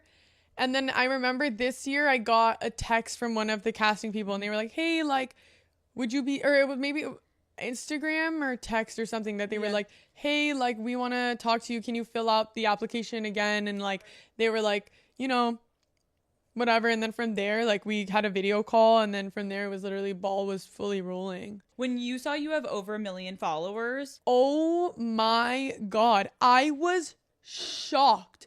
I borderline, like, I literally was like, I probably have like no Instagram after getting reported so much because they're like, this must be a bot. Get this fucking like she's buying her followers. Yeah, like I was like, oh my, yeah. People keep saying I'm buying my follow, or that I was buying my follow. How? I was in the villa and I didn't have a fucking phone, so how was I buying them? Who was buying them? My mom. Spare me. No. It's so iconic to see, and I was so upset for you because when the tweet was shown to you, like I saw so many. Oh my God, no, dude. When the tweet was shown to you, everyone online was going batshit. They were like, where did they find that bottom of the barrel tweet? Like, the tweet read me to filth though. It did. I was doing self-fucking reflection after that tweet. I literally sat on the bathroom floor, and it was the off-camera bathroom, and it's literally had roaches floating in the water and everything. It was like this filthy little number. And I'm sitting on the floor just thinking about everything. I'm like, that was like a pivoting moment for me. I was like, it's like, like, come on, girl. You're about to be 25, queen. Like, maybe let's not call men pussy bitches. Like, there are better ways to communicate. Is there though? Can you tell people what there is? Sorry, I'm done. No, there is. Oh, I can't even repeat the tweet because of how long it was. And then when they read it back to me in beach chat, I kid you not, first of all, she was reading, it was like a minute long. Everyone else had like one sentence, like I don't know. It's like, dear Leah, you are a piece of shit. And then the gag of it all was at the end they go, and the list goes on. I say, ooh, I thought we got everything off our chest. We're still going. To anyone that for some reason didn't watch that episode, basically the tweet was like so aggressive towards Leah. Meanwhile, all of us knew outside of the villa that were like living in real world. We're like, you were the favorite. And it was crazy to see that you're getting like dragged when it was really like, Princess Leah, we love you, was what the tweet should have been. Like, that's, but the tweet I got is how I felt in the villa. And then that's when Rob at movie night said, now that tweet makes sense. And I said, yeah, it does. Because that's how like I was feeling like that everyone thought that of me in the villa, because I kept like, I feel like I was trying to do everything in like such a respectful and like right manner that it felt like things just kept getting fucked up. And did you at any point be like, I can't believe I put my like my life and my family and like my personal like self involved in this craziness? Like, is my life gonna be fucked? Yes. You had that was like a daily thought. I was like, fuck me, I shouldn't have came here. like I'm doing weird shit. Like I'm like ruining lives. Like I'm like, I was thinking like my dad's like not gonna speak to me again. Like I was like, I'm embarrassing. Oh my gosh, you don't understand. Everyone on Love Island, like the way it panned out, everyone. So the final four, and then Kaylor and Aaron and got everyone. So everyone got to speak to their family in some way, manner, or form. Like I remember even Kenny and Janae got letters from their parents from the words of affirmation date. Miguel and I were the only people who didn't get a lick of our family. And I said, hey, so does my family hate me? Like, did I embarrass them really badly? Or like, why don't they want to talk to me? Like, is there a reason Miguel and I didn't get to speak to our family? And Miguel was really upset for me because he was like, everyone got to speak to them, and he was like, he knows I've been dying like to speak to everyone, and especially my sister. Dude, so you were like, oh, my family has abandoned me. Yes, I was spiraling every day. Okay, there was one day that the psych called me in like 3 times. I said, like, oh, not again. Oh God. And then people would go for like 10, like they would go for like 20 minutes and come out, and then I would be there for like an hour, and like, oh, they're worried for me. Yeah. Fucking shit. And what would you say when you're in those psych sessions? Oh, honey, I was spewing garbage out my mouth. The things that woman heard. NDA who? Confidentiality agreement who? Okay, so before we get into like the details of Love Island, I want to get to know you a little bit better, just as like you prior to Love Island. Where did you grow up? Did you grow up here? Yeah, so I'm from Calabasas. Okay. Grew up here, born and raised in LA. Yeah, 24. My birthday's next month though. And yours is coming up too. Fuck, we gotta get hammered. August 11th. August 21st. Fuck yeah. Is that like a week apart? Yeah, 10 days. Yeah. You need to come to my birthday in the Hamptons. Oh, can I? We'll talk. You can. Because I'm going to be in New York for the reunion. Yeah. Okay, that's like, oh man. Come sit next to me. Wait, okay, we'll talk offline. Okay, so are you close with your family? Oh my gosh, I'm the closest with my family. What is your family dynamic? So I was about to say I have a mom and dad, like we all do. Great start. No, so my mom and dad have been married for like 25 or something years. 30. My parents Leah's sister's in the room. We can acknowledge. Oh, okay. My sister's in the room. So my parents have been married for 30 years. And I have an older sister. She's 11 months older than me. And we're really close. We do everything together. Like we always say we're like attached at the hip. And yeah, we are very close. She is like a very large part of the reason like I am who I am, so I owe a lot of things to her. Yeah, she's a very big part of my life. Have you guys ever liked the same guy? You know what? Do you know what I'm thinking of? We have like the same guy, but like it's more of like a passer to the bro situation. It wasn't like fight, like it was more like a the homie can hit too. Shut the your sister's face is like shut the fuck up. Her boyfriend is literally like, we're done. Please. No, it's fine. So this was like years ago. Who was with him first? My sister. And she literally said, it's that good, you gotta try it. Dude, your words, not mine. Generous. Okay, but it wasn't. It wasn't that good? No. So you like it different. I love that you're like, that's generous from your sister, and then you're like, what is this hand-me-down shit? Yeah, no, it was a giving hand-me-down. Okay. The first time that you smoked was pretty rough. You said it involved you passing out and you trying to convince your parents not to ship you off to rehab. Who put this? You. My TikTok. You know. Oh, did I say that in Love Island too? Where's this coming from? Who told you this?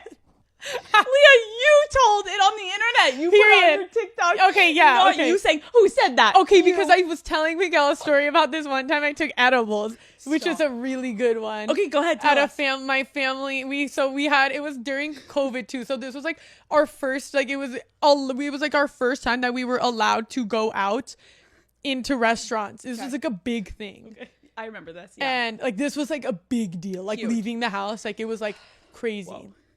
And so we were like, okay, we're gonna go with like my family, our cousin's family, like their mom, dad, their siblings, whatever, and then our grandmother as well.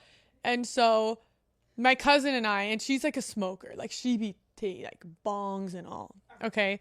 But I'm like, you know what? Like, let's take some edibles and like, let's get really fucked up and just like eat a lot. Yeah. Cause like, you know, why not? Yeah. And it was like a sushi restaurant too, but like, yeah. It's not the food you want when you're No, high. yeah, you know, now I'm thinking about it in hindsight, probably wasn't the best place, but anyways, whatever. So we go, and I think on accident, I think I read the jar wrong, because I ended up taking 70 milligrams. Oh my God. Leah. First of all, it was like an hour car ride to get there. So like the build up in the car, like I'm not even there yet. Like I'm thinking like I'm about to get in there and be like hungry, just like chilling, like just good vibes. I sit down and all of a sudden I'm like what's like I'm like in full flight. Like I'm like, what's happening? Like, where am I? Who am I? And then I'm like telling my cousin, I'm like, I have to go to the bathroom. Like I have to go to the bathroom. She's like, go. And I was like, come with me. And then my sister is one of those people. So my sister is sober. Like she doesn't drink or smoke. And like, and I will say though, it's annoying as fuck being around people when you are sober and you are around like drunk or high people are easy to be around. But like if you're around drunk people, not when I'm high though, maybe that, you know, whatever. It's just like so annoying to be around. So my sister was just like, Leah, stop. Right. Like, just shut the fuck up. So I'm sitting there like, yeah. And so I was like, I have to go to the bathroom. Like, I have to go to the bathroom. Okay. So the restaurant that we're at, the bathrooms in there, mirrors all around. Literally, the whole thing is mirrored. Yes, hell on earth for someone on fucking edibles who doesn't smoke at all or take edibles. And I'm looking at all of them. I'm like this. I literally felt like I was in one of those like horror mazes, and I felt like something was about to come out the mirror and eat me. And then I come back downstairs and I'm like, I'm tweaking out. I tell my cousin, I said, I have to snitch on myself. I have to. I was like, I have to tell my mom in case I die tonight, to tell the paramedics what happened to me. Like, tell them I took edibles. Yes. So then she was like, don't do it. Please don't do it. Like, and just keep in mind, my fucking grandma is at the end of the table this whole time, but she doesn't even speak English. She definitely had no idea what was going on. But our parents were pissed. Anyway, so then like so I take my mom to the bathroom, and all of a sudden I drop to my knees and I start gagging, trying to throw up in the bathroom.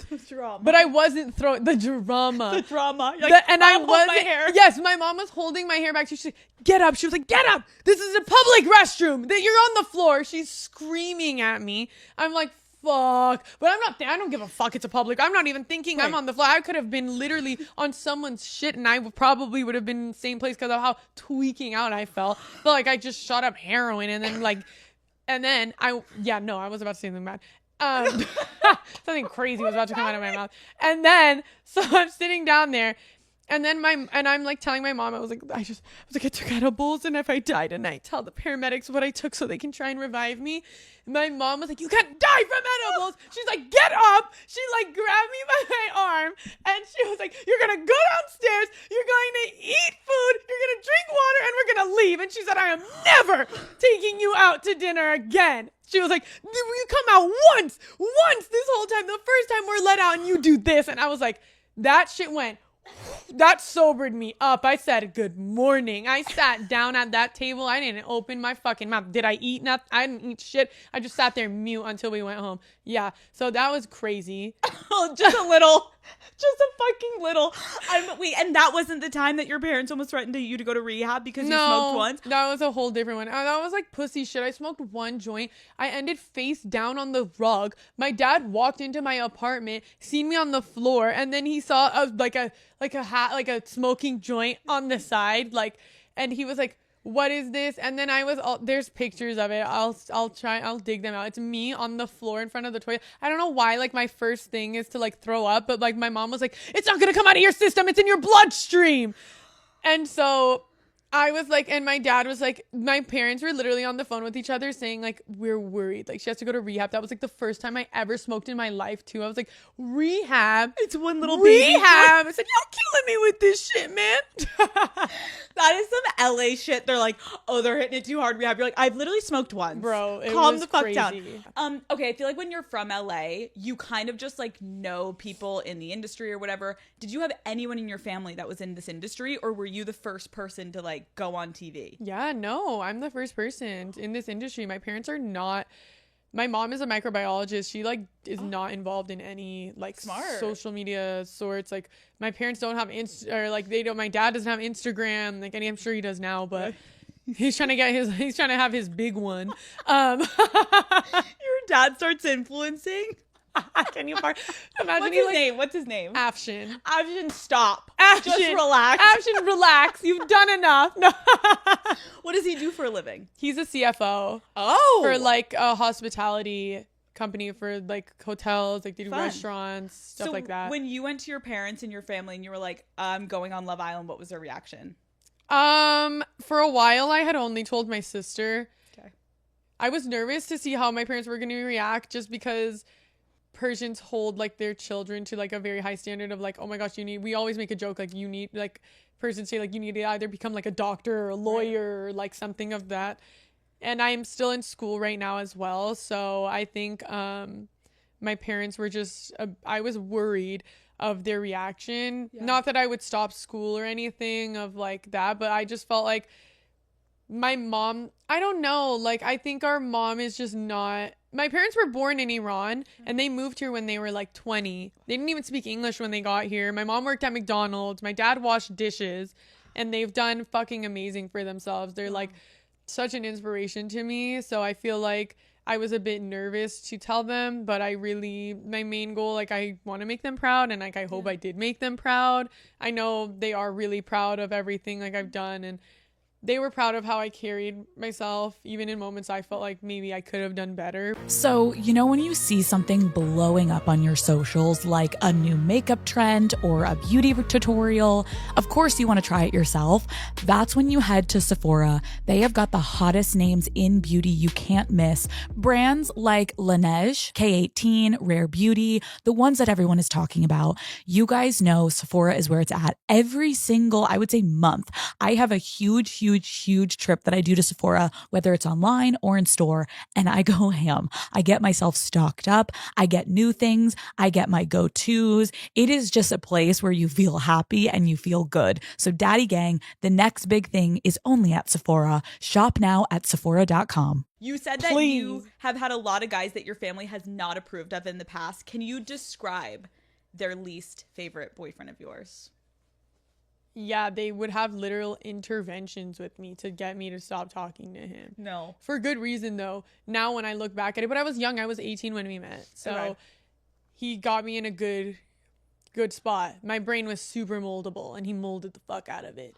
So I think that shaped how I look at relationships a lot for a while. Yeah. And I think it made me feel like I had to like work really hard to deserve someone's love or affection. And I felt like I had to always fight for someone's attention, which is not a great place to be, but I think I've also worked really hard now to not feel like that anymore. But I know even like in moments where like I don't know, sometimes I would just be like fuck, like I'm still right now I'm like I don't deserve the way I'm being received. Like I feel like I was on the plane, well I was gonna say I was on the plane with Kayla and Aaron.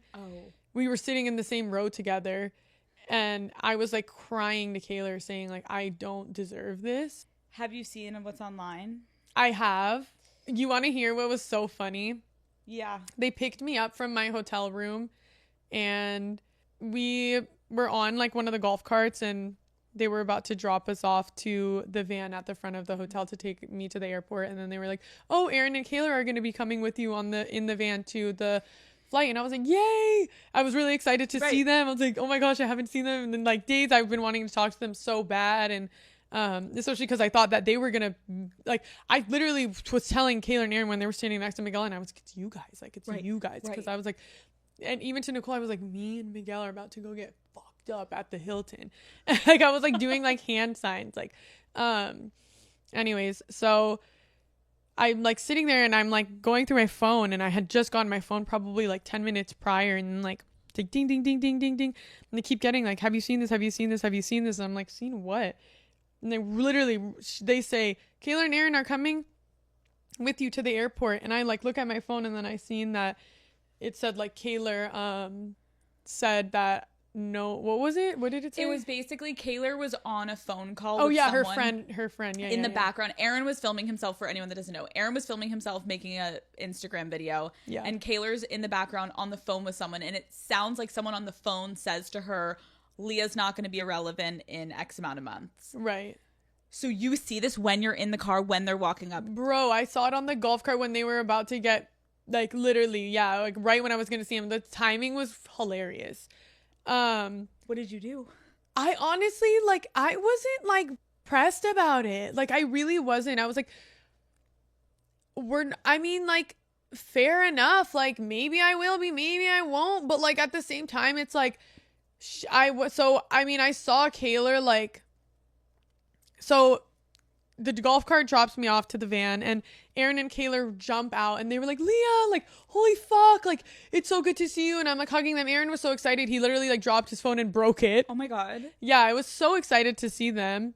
And then I sat down, and we were just talking like normal, because I wasn't even gonna bring it up, just because I literally was like, it's just not worth it. Like, I was just happy to see them. Yeah. And you're just coming out of this huge experience. You're Right. like, I can't. And I was so happy. Like, I was so happy because Miguel and I had just spent like 2 days together, like in the hotel room, and we were just having like a ball together. And so I was like, it's just not even like, it's just like very like minimal stuff to me that I was like, it's not worth it. Cause I know Kayla loves me. Like, I know she does. I know it. And I know Aaron loves me too, despite everything. And I love them so much. So I was just like, I wasn't going to bring it up, but then Kayla was like, fuck Leah, like she was like, fuck Leah. No, I'm kidding. Fuck Leah, fuck Aaron.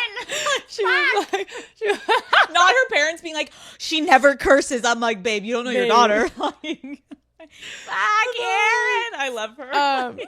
She was like, Leah, I have to tell you something. And I was like, what? And she was like, there's like this video, and I was like, it's okay, like I saw it already, like don't worry. And she was like, no, I just feel like I need to explain myself. And she was like, I was on the phone with my friend, and she was talking about like she said she was like receiving a lot of hate. Yeah. And she said like it was coming from like the fans.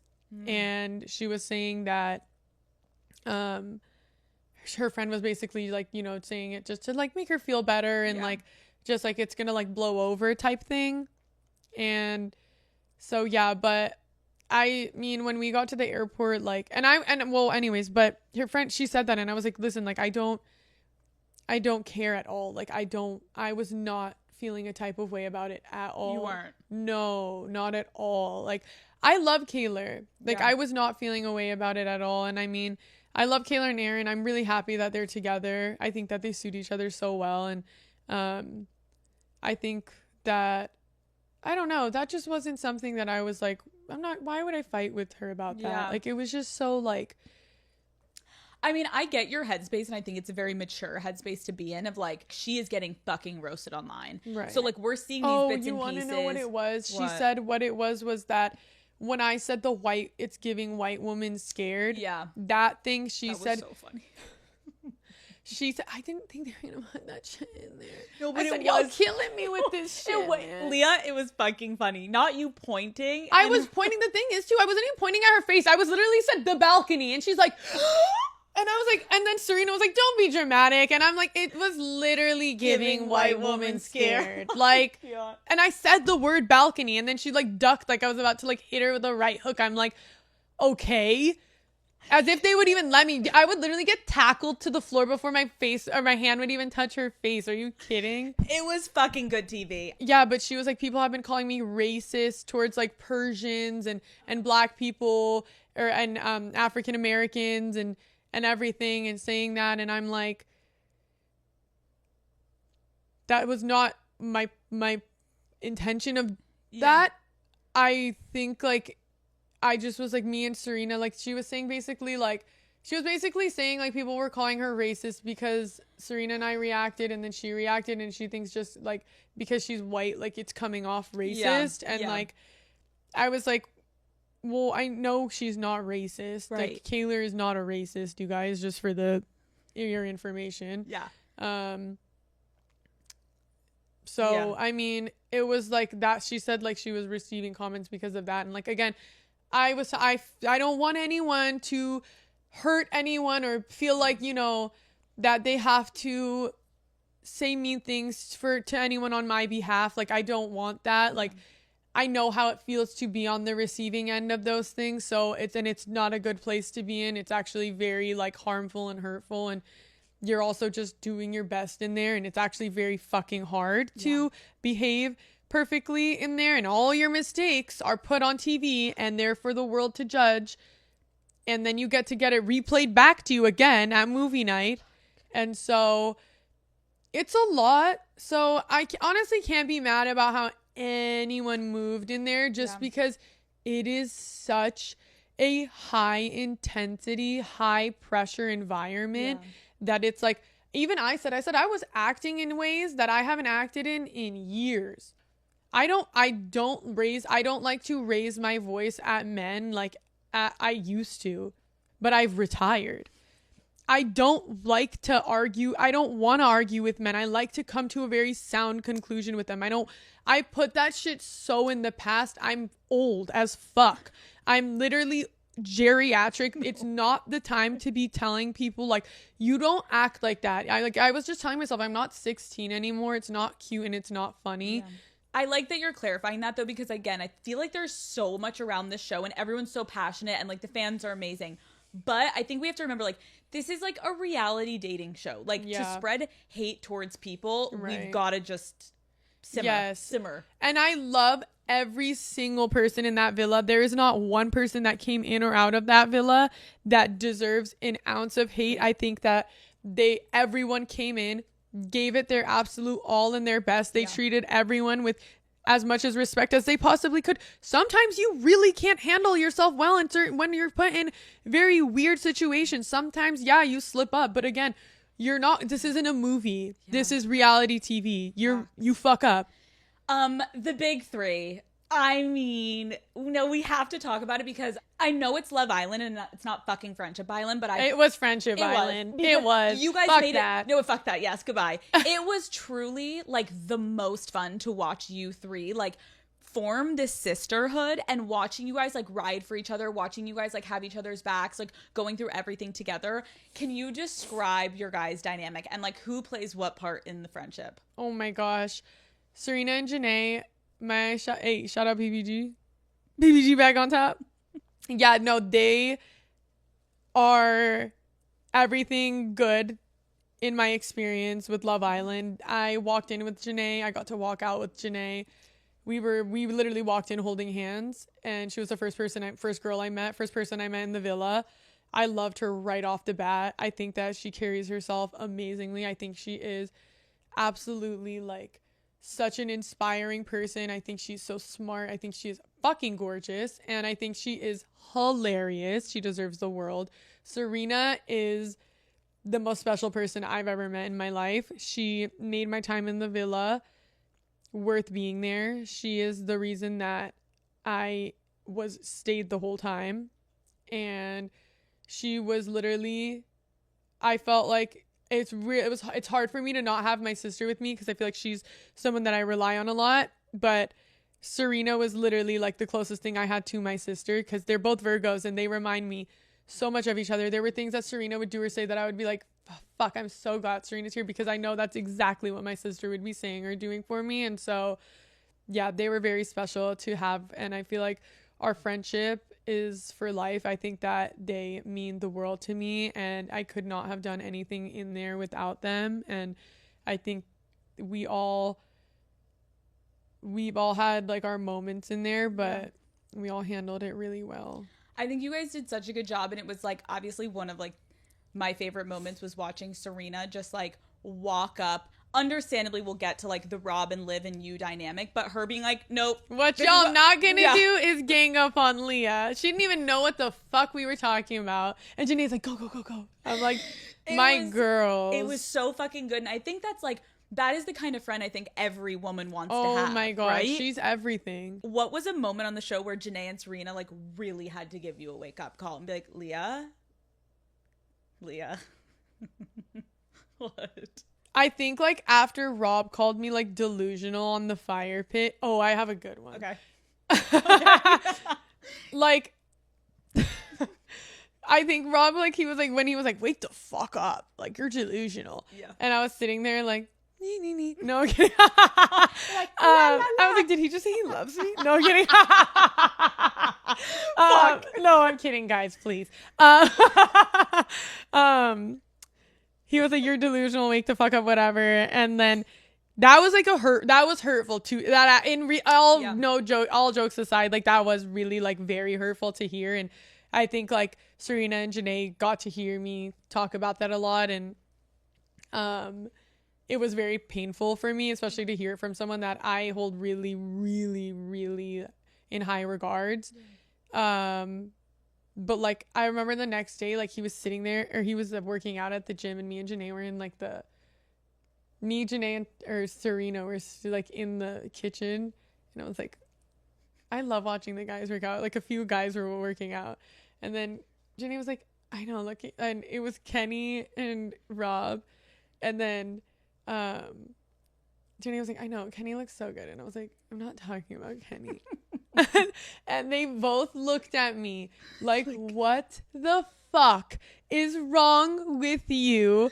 Like, la, la, and then I was like, you know what? Like, queen, like, Serena would literally always tell me, like, stand the fuck up. Like, she would tell me to, like, she literally would go like this, stand up. And, like, I stood up. Like, I had to stand up. But I was down bad for a minute there.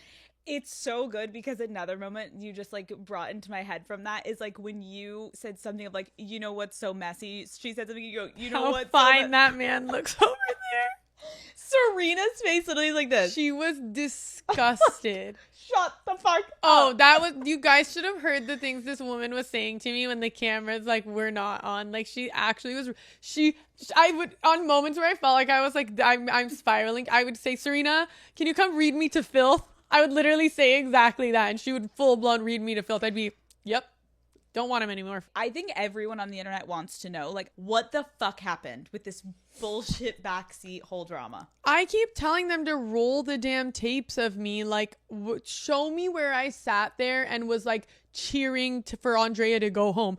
We all collectively decided for Andrea to go home. We all shut our eyes and said, on 3, put 1 for Nicole and 2 for Andrea, and me, Kayla, and Serena put 2, and Liv put Nicole. Yep.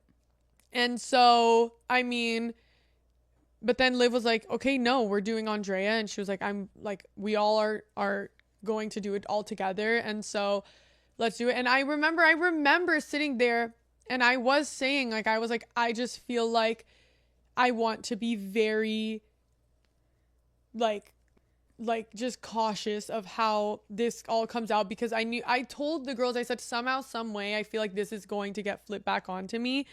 And yeah, but the first thing Liv said when we all got into that huddle was, we all know we're not sending home. And she said, we're not sending Janae home. That's the first thing we said. Was Liv came up, she said, we all know who we're saving right off the bat. And she said, we're saving Janae. And then it was between Nicole and Andrea, and then we just did that, and we all came to a collective decision. And I did sit there, and I did say, I'm scared that this is going to look a certain way on me, and I was not pining for her in any way, shape, or form.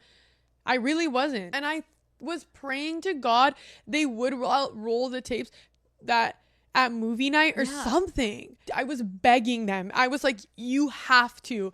But then they rolled the fucking tape of Liv saying that I had a huge sway in it. And then I was like, oh my gosh. Right. And then that's when Serena was like, hold on a minute. No, huge sway. Like, huge sway. Huge sway. Right. Like, as if I was holding like a banner and saying like, send Andrea home, send Andrea home. No, I said, if we send Andrea home, Rob is going to hate me forever. Right. And that's that. I'm dumb as fuck. I may be stupid, but I'm not dumb as fuck. I did not think sending the woman that like this guy is in love with home is going to make him run back into my arms. I knew he was going to hate me. Why would I have done that? And if I wanted Rob back, I wouldn't want it like that. I would have wanted him to do it on his own. Because you want to know in your own head, if you're going to get that man back, it's like a fair fucking game, and you and him come back together because you wanted to, not because some random girl gets dropped off and now you're like, I'm here. Yeah, Are like, you I'm ready? your second option. Do you want me back? Fuck no. No. Fuck no. It was never like that. Even in our chat after that day, like, I'm pretty sure I told him I still care about him and everything, but like at that point I was with Connor, and can I talk about Connor for a second, please? Yeah. Like, first and foremost, like, I liked Connor. I haven't watched the show, so I'm not sure what they showed of Connor and I, but the build up to Connor and I's relationship was I loved it. When the whole Rob situation happened, he was there for me. Yeah. And that's when we kind of became closer. Yeah. And then that's when I was like, I actually like him a lot. And then I was like, but fuck me, he's with Janae. Yeah. And again, if I was playing the game, if I wanted to just stay in the villa, I could have gone to Hakeem. He was walking around telling everyone, ooh, Leah, my type. Ooh, I want that. And no one wanted him in the villa. So surely if I was playing the game, I would have gone straight to Hakeem if I wanted to stay. I liked Connor a lot. Like, then I don't know, like we kissed outside of challenges. Like it was not always bad. Yeah. Or like I didn't always feel like that, but I think like I confused. He was just so there for me, it felt like, and compassionate when the stuff with Rob was going on, that I think like maybe I may have confused like that compassion and like his French. I just felt like I was very, very, I've never felt so alone. It felt like everyone forgot that I went through that with Rob. It felt like they welcomed him and Andrea with open arms, and everyone was just like, get over it. Yeah. And I'm not Serena and Janae though, but it just felt like everyone forgot about what happened, and they weren't like, and I had to sit there the day, like Rob and I woke up in bed that together, and then I had to watch him like recouple up with her and make out right in front of me that day. And it's just like, damn, so painful, like in ways I can't even describe how painful it was. And like he was there for me, and I think like I felt so alone, and like this one, like he was just giving me like what felt like he was giving me so much comfort that I was like, maybe I got my feelings confused, and I had like and then I got like clarity of like, I like him a lot, but I can't give him what he needs right now. Yeah. And B, I can't force myself to be somewhere that I'm not. And I don't know if I could have gone there like that sexually with Connor. I think that's okay to say, and I appreciate you like clarifying, because I think again, we don't get to see all of it. Janae and I Janae and I were so like, that situation didn't affect us at all. Yeah. Like, and I don't want, and people were like saying like, how could you do that to her and stuff? But like, people aren't like understanding. Like, Janae was kind of over it at a certain point. And so I just feel like there's a lot of things that weren't shown, and it makes me very upset, because everything aside, I never want someone to think that I don't respect Janae's feelings. I respect her feelings like more than anything. Like, my girls' feelings mean everything to me. I would put them over my own. So I did it. Connor and I both did it in the most respectful way possible. I told Connor, like, anything we do, you have to tell her first. Yeah. I will tell her as well, but he had to tell her everything, and I had to tell her everything. And we were I made it a point, both of us, Connor and I, made it a point to be as respectful as possible, because how much I love Janae and how much she means to me. And I was like, again, like, I know they were coupled up, but again, it's Love Island, and you're kind of like nudged to talk to other people. Like, I would have loved to just been comfy and coupled up with Rob from the beginning and just sat there like that. But you are you're nudged a bit to, you know, branch out and talk to other people. And that's what I was doing. And that's what the experience was about. And like, I know that Janae understands that. And I'm upset that the edit doesn't show that, but it is what it is. Okay, we're halfway through. Do you need to pee or anything? No. You're good? Am I talking too much? No, you're doing so good. I think it was good to clarify that. And I think it was like positive that you did that. Okay. Now bet. we're going to go into like some other fun stuff. It's Rob Island now. And we are going into Rob fucking Island. Passengers all aboard. We have now arrived to Rob Island. No. But literally. In the villa, I was calling it Rob Island. Stop. Even the producers were calling it Rob Island. I kept saying, I don't remember replying to Rob Island. I thought I was on Love Island. I literally was sitting there like crying. Girl, he got you fucked up. Yeah, it was literally Rob Island. Like even the producers, like even like some of the workers would be like, Rob Island to Rob. And he would be like, fuck. What is that? Why? Like, what was it about him? Like, try to explain it. I think Rob is very likable. I think he's very funny. Mm-hmm. I think he's a great person. Mm-hmm. I think that I guess he's like he's like alluring. Like I can see why someone like you would be like drawn in. Yeah. I get it, like obviously, but right. I was just like, well, not clearly. really. Is he your typical type? No. Really? No. What is your usual type? I feel like the last guys I've like hooked up with were like African American. Okay. So it was like a different vibe. Okay. But the type of white guys I like, he falls into the category of it. Okay. So I guess you would say like yes, like if like we're like for the whites, like yeah, I think like yes, he's more in the vibe. He is the vibe. What was your first impression of him? Oh my gosh.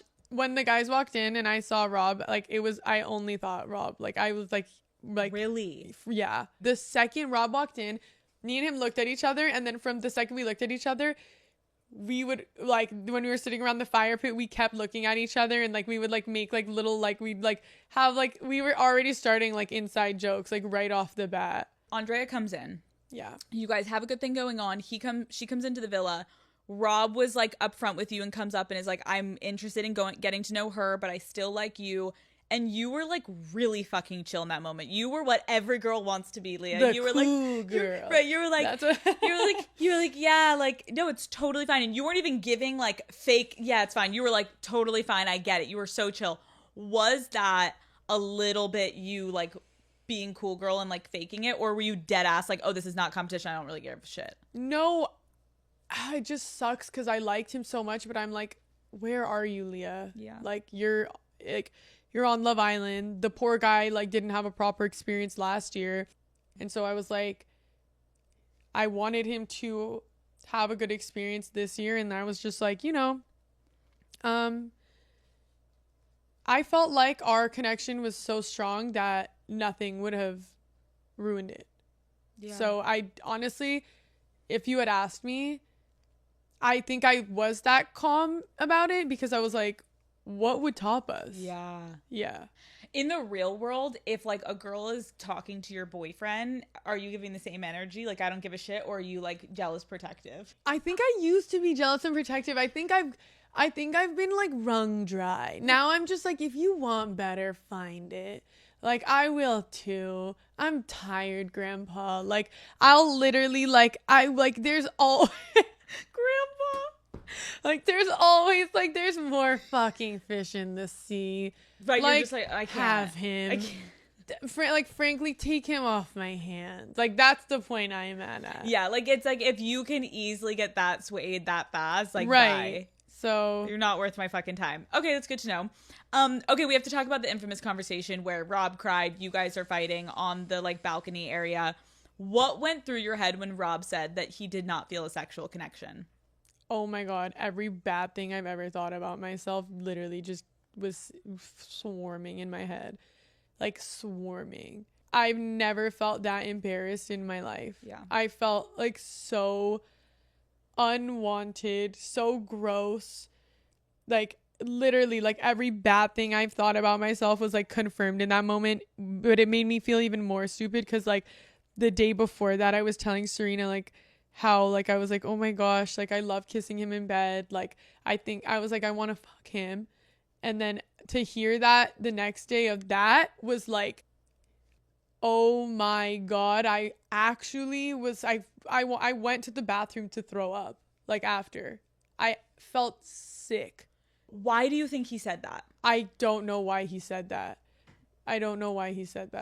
Why would he say that specifically to a woman? Like, No, it was it's so bad to hear that as a woman, especially me myself, because like I feel like it's taken me a while to get to a place where like I'm not even there yet, where I'm like, oh, I feel good like about myself, of like how I look, because I'm very like critical about myself. Right. And I think that it just took me back, like, I don't know, I think it put me in a very bad headspace. Yeah. I'll just tell you that. No, sure. And I felt so bad for you, because then you went to Serena and you were like, I feel disgusting. Like, yeah. I literally feel like, what the fuck, he doesn't want me. Fuck, now I feel like I'm crying. Leah, why are you crying? What's making you cry? It was just so hurtful. And like, it was like so like weird to hear, because I wouldn't have guessed he felt like that. So to hear it was just like shocking. Yeah. Like heartbreaking. That's why I feel like the shocking part, oh my God, now I'm gonna fucking cry. Because I feel like any woman can like relate to that, where you feel like so embarrassed by like, wait, hold up, I thought we had something here, and like you literally are like off of me. Like, where did I miss this? Right. And like the sexual element, that hurts so fucking bad. But when I asked him, he had said, he was like, I should have never said that, but I remember the first time we kissed, I had told her like, don't like go easy or something, or like don't like hurt me or whatever the fuck, I forget what he said. And then you told him basically like, moving forward, whenever you guys would go to make out, you were holding back because you thought he was like telling you to go easy. Is that he said it like 3 different times, like before we would kiss. He was like, don't hurt me. Second time he said like, go, like he was saying we hadn't even kissed yet, and he was like, don't hurt me, that we hadn't kissed ever. And like, or then he would be like, go easy, and I wasn't even like kissing him with like right. tongue or anything. So I don't know, that I don't get it. I really don't understand it. I don't know why he said that, because I wasn't even like like I wasn't like right. straddling him, like I wasn't doing anything weird like or inappropriate. So like I don't Do you think he meant it more emotionally, like don't hurt me? No. Why would you say that to someone right before you kiss every time? Okay. Because he said he like said it once in the beginning. No, he said it multiple times, and I told him he said it multiple times. And he was That's why it kept throwing me off. I was like, so then what do you want me to do? I was so confused. Yeah, it like confused. I'm still confused. I haven't talked to him at all. You haven't? Mm-mm. In the moment when he started crying to you in the conversation where you were like confronting him and he was like crying and you were like, wait, how are you crying? Can you walk me through that conversation of how it felt in your head? Oh my gosh, so he went on a date. Yes. Right, he kissed me before he left and everything. Mm-hmm. And it was like, and then he said, do I look ugly enough? Like, he was like, and everything. And so, and I made him food before he left. I made him like a sandwich. He like kissed me bye. He was like, do I look ugly enough? And he was like, and everything. And then like sent him off. And, you know, I was like freaking out the whole time he was gone. But I also was like not, because I was like, I'm so, like, we both were like saying we were so embarrassed how we feel about each other this soon. And like, then he came back and it just felt something was off, and I felt like I was like, fuck, I know he kissed her. Like, I know he kissed her. And then he came and sat me down and he talked to me for like 5 minutes maybe, and then went straight to Soul Ties with Andrea for 2 hours. And I'm sitting there and I'm like, he's not going to talk to me before the night ends. Because they were up there a while. Like, a very long time. And I was like, I was going back and forth with Kendall. Like, I was like, should I go talk to him? Should I go up there? And he was like, no, don't do it. And then I was like, no, I feel like I have to. And he was like, okay, go. And I was like, no, I'm not going to. And then he was like, okay. And then I was like, no, I want to. And then I was like, I just want to talk to him. I didn't want to fight him. Right. I just wanted to talk to him. I wasn't mad. I just was like, I'm still here. Right. Like, I'm still here. Right. Like, I'm still here. And so I went up there, and then I seen them like all like cuddly in there too, which was just like, okay, like turn the knife a little more. Like I actually wanted to die that night. And then he was just so nonchalant about it, which just like made me very upset, because it's like we just woke up in the bed together that morning. Like I felt so dumb. I can't explain to you. And I kept expressing to him our whole relationship that I was like, I'm so worried I'm going to look stupid. I kept telling him that, and he was like, I would never do that to you. Like, I would never make you look stupid. And I was like, I'm so fucking worried, like, that I'm going to, like, you know. And anyways, I don't know when our conversation took, like, a turn for the left. I can't remember, to be honest. It was, like, they told me it was 4 a.m. when we were filming that. No. Yeah. Oh, so you were like, oh. Where am I? Delirious. What is my name? Yeah. 4 a.m. 4 a.m. How long do you think the conversation was? Over an hour. Okay, because obviously we got to see a cut of it. Maybe a cut of it. It started off really, like, well, it felt like. But he was basically saying, like, he likes her. And it felt like he was, like, just, like, I don't want, like, trying to, like, clean his hands of me. And I just was really hurtful, because it was like he was making it like such a point when we were together, like, it's Love Island, like, I like you so much. But he did say, like, he wants to experience Love Island, like, and he was like, I think you, like, he was saying he wanted both of us to experience Love Island, like, in the way it should be, as in, like, because when we were coupled up at the beginning, like, we really weren't talking to anyone else, like, we were actually in, like, a bubble. And then on, like, day 3 or something, we were like, maybe we should start talking to other people, because, like, that's what we're here for. And then he talked to the other girls, but I don't think anything, like, came from it. And then that's when, like, Liv came in and obviously, like, took him and stuff. And but he still, like, came back to me after that. And I think it just threw me off, because it was like he kept saying, like, he wants to be, like, super open during this experience and just, like, you, like, take the experience for what it is. But then, like, the second it felt like he had Andrea, like, he forgot about me. Like, he kind of made it seem like he was still gonna get to know me and Andrea, is what it felt like. But then it wasn't. It was just like, let me. And then I was like, wow, like, was that nothing? That was a really bad night. I was literally on Rob Island, and I couldn't get off. Daddy gang, let's talk about dating. Okay, I know I am married, but don't get it twisted. So many of my friends are still single, and they come to me and they're like, Alex, what should I be doing? And I'm like, get on Tinder. I know that you guys can vet people before you go on dates with them. Then all of a sudden you're not wasting a Friday night. You're having the best time on a Friday night with this date. Tinder cares about every step of your dating journey, and it has plenty of unique safety features like Are You Sure, which vibe checks any messages that seem a bit risky and helps keep message threads a safer place to start a conversation. Share My Date lets your friends know about your plans, and Noonlight discreetly connects you with help if you need it. I want all of you going on dates, Daddy Gang, and having so much fun, and Tinder has your back. You are actually going to be able to be present and focus on your date because of all these safety features put in place. So explore all the possibilities for yourself. It starts with a swipe. Download Tinder today. Have any exes reached out to you since Love Island? Yeah. Shut the fuck up. They sent me a video watching me on their TV. So fucking funny. Did you, like, love it? It made me think of, and he never thinks of me except for when I'm on TV. Oh! You're in your fucking Taylor moment. You're like, yes, bitch. Watch. I actually felt like that. I was like my queen. What was your messiest breakup? I feel like I don't even have messy breakups, to be honest. Just like messy relationships. And it just somehow ends. It just literally somehow, some way though, they all end cordially. Like, is the relationship horrible? Did we almost, like, literally go to prison or the psych ward? Yeah. But are we all still really cool? Like, fuck love yeah. you. No, literally still love you all. I actually have great relationships with all of them. I think they're great. And they love me. So somehow, some way, like they end pretty cordially. Leah, what the fuck? You're like, it's so toxic when I'm in it, and then we're like hugging and kissing Yes, and then goodbye. we become friends. And then I don't want to fuck them after.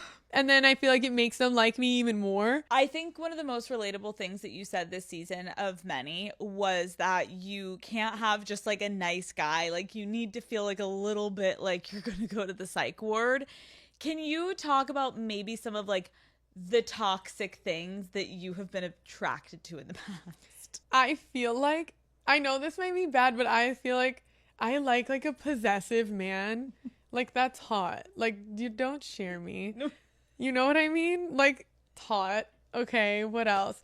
I feel like, let me try and think what else. Like, I don't know. I feel like there needs to be like some sort of like intensity and passion in a relationship for me to enjoy it. I know some people, again, hopefully one day I will get there where I'm like, I think I am there right now though. Like, but I also think like it was, whatever, let me not sidetrack. I know a lot of people feel the same way. Yeah. So, and I definitely feels like I'm like, yay, cool. Like something's wrong with me, but not that wrong with me because something's also wrong with y'all. So, like, no, you're right. And I also feel like people were so confused when you were like, oh my God, like I don't want a nice guy. It's like, it's not that they can't be nice to you. It's like, it is annoying and it is not hot when you can walk all over someone. Yeah. When you're like, I could literally like fuck your best friend and you would take me back. Like, right. That's not fun. No, because it's like, even though you can do that to me. And right. No, please. Like, Leah. fuck. Please. You do it, but I can't do it to you. Then, disgust. What the fuck? What is wrong with us? Listen, I had my fair share of it to the point where I had to like knock my head against a wall and be like, I'm fucking done. Oh, yeah. And still then. Okay. Have you ever dabbled with professional athletes? Who hasn't? They're so easily fuckable. My grandma's probably fucked one. Sorry, that was rude. Sorry, Grandma. Grandma has not fucked one. I'm sure, like, I don't know, everyone, right? What sport? What? Everyone's had their fair share on the ride. Raise your hand in this room. Put your hand on. I'm getting you too. I'm fucking dying. Okay, what sports? Basketball. Just basketball? And football, but only one football player ever in my life. Ooh. Does he still play today? No, I think he literally like sings now or something. I think they won the Super Bowl though. And then he went on to be chimed like in. on The Voice. Can you imagine he pops out on The fucking Voice? I'm crying. He has a singing career now? I'm pretty sure from Did you what block I remember. him? You don't understand the way this man, okay, let me tell you this though. I will tell you this. I fucked him because I was dying over my ex, okay? After we fucked, I made myself throw up on PCH because of how disgusting it was. And then I went home and I sat on the shower floor and I didn't fuck again for like 2 years. Leah! What the fuck was so fucked about the sex? Everything. It wasn't even just the sex. It was the individual. It was the act. It was the things he was doing. He spread his ass like this in the shower. Which is like, get clean, king. But why are you doing that in front of me? You could never unsee it. I can't. My sister and our friends make fun of me for it like to this day. I need you to fucking show me after off camera who this man You'll is. die. I will. And the sex was actually bad. His dick was what? No. And I was like, get away from me. That is the scariest He thing. needed to like... That's in your esophagus. Yeah, like it was so unenjoyable. I don't think he came. I literally ran out of his house. I don't even think I had shoes on. I like took my belongings and got the fuck out of there. And he like tried to spin me around and kiss me when I was leaving like a movie, and I went It was so bad. It was like, get me out of here. He messages me to this day. Shut the fuck up. And then after that, he texted me and said, let's go to the movie theater. And then like I tried to get my friend to go to fuck him instead. But he actually didn't want to go to the theater. And I was like, well, actually, do you want to fuck my friend instead of me so I could get him off my back? You and throwing up on the side of the fucking road. I'm obsessed. Like, get this out of me. I actually made myself throw up on the side of the road. Okay, are you gonna kill me if I ask you this? What? What? Just say it. There are rumors in LA that you dated Kanye West. Can you confirm or deny? Should I move on? Can you? You're like, let's go back to the football player. Yeah. Ask me more about Rob. Suddenly, I want to talk about him. Suddenly, Rob. Suddenly, I'd like to talk about Rob more. Okay, who was the best kisser in the villa? Miguel, duh. Is there anything that you are known for in the bedroom? What is your specialty? Give it to us right here, Leah. Come on. Oh, I was going to say, I like don't suck your dick unless I like you. It's fine. It's amazing. But you can give me tips so I can get up there. Like, that shit's not coming near me. I didn't suck my ex's dick for like 3 years. We were together for 3 years. I didn't even touch it once. You're like, just stick it in. I feel like Hurry. stick it in, hurry. I feel like let's get this shit over with. No, I feel like I can since I ride horses and I feel like I can ride it pretty well. If dare I say. I could see that. That's amazing. Yeah. Okay, fuck, marry, kill, Connor, Rob, Miguel, go. You guys are messy. These bitches is messy. Let's see. Good luck. Mary Miguel. Fuck. Shit. Look at the way you're sitting. Holding on for dear life. Just say it. It's okay. You're not actually killing him. He's a nice guy. No, I don't want to fuck Rob. You just said that like it's a the little two kid. lesser. Like, it's like, who do I want to fuck less? You continue. Do it too. Okay. Fine. Yeah. Now we're getting started. Here's the thing. I think he's such an amazing, nice guy. He seems, but we're Who? gonna kill Connor. Period. Okay. Oh, I mean, yes. We gotta kill Connor. Okay. Miguel seems amazing, so I think you marry Miguel and you fuck Rob. Okay, same.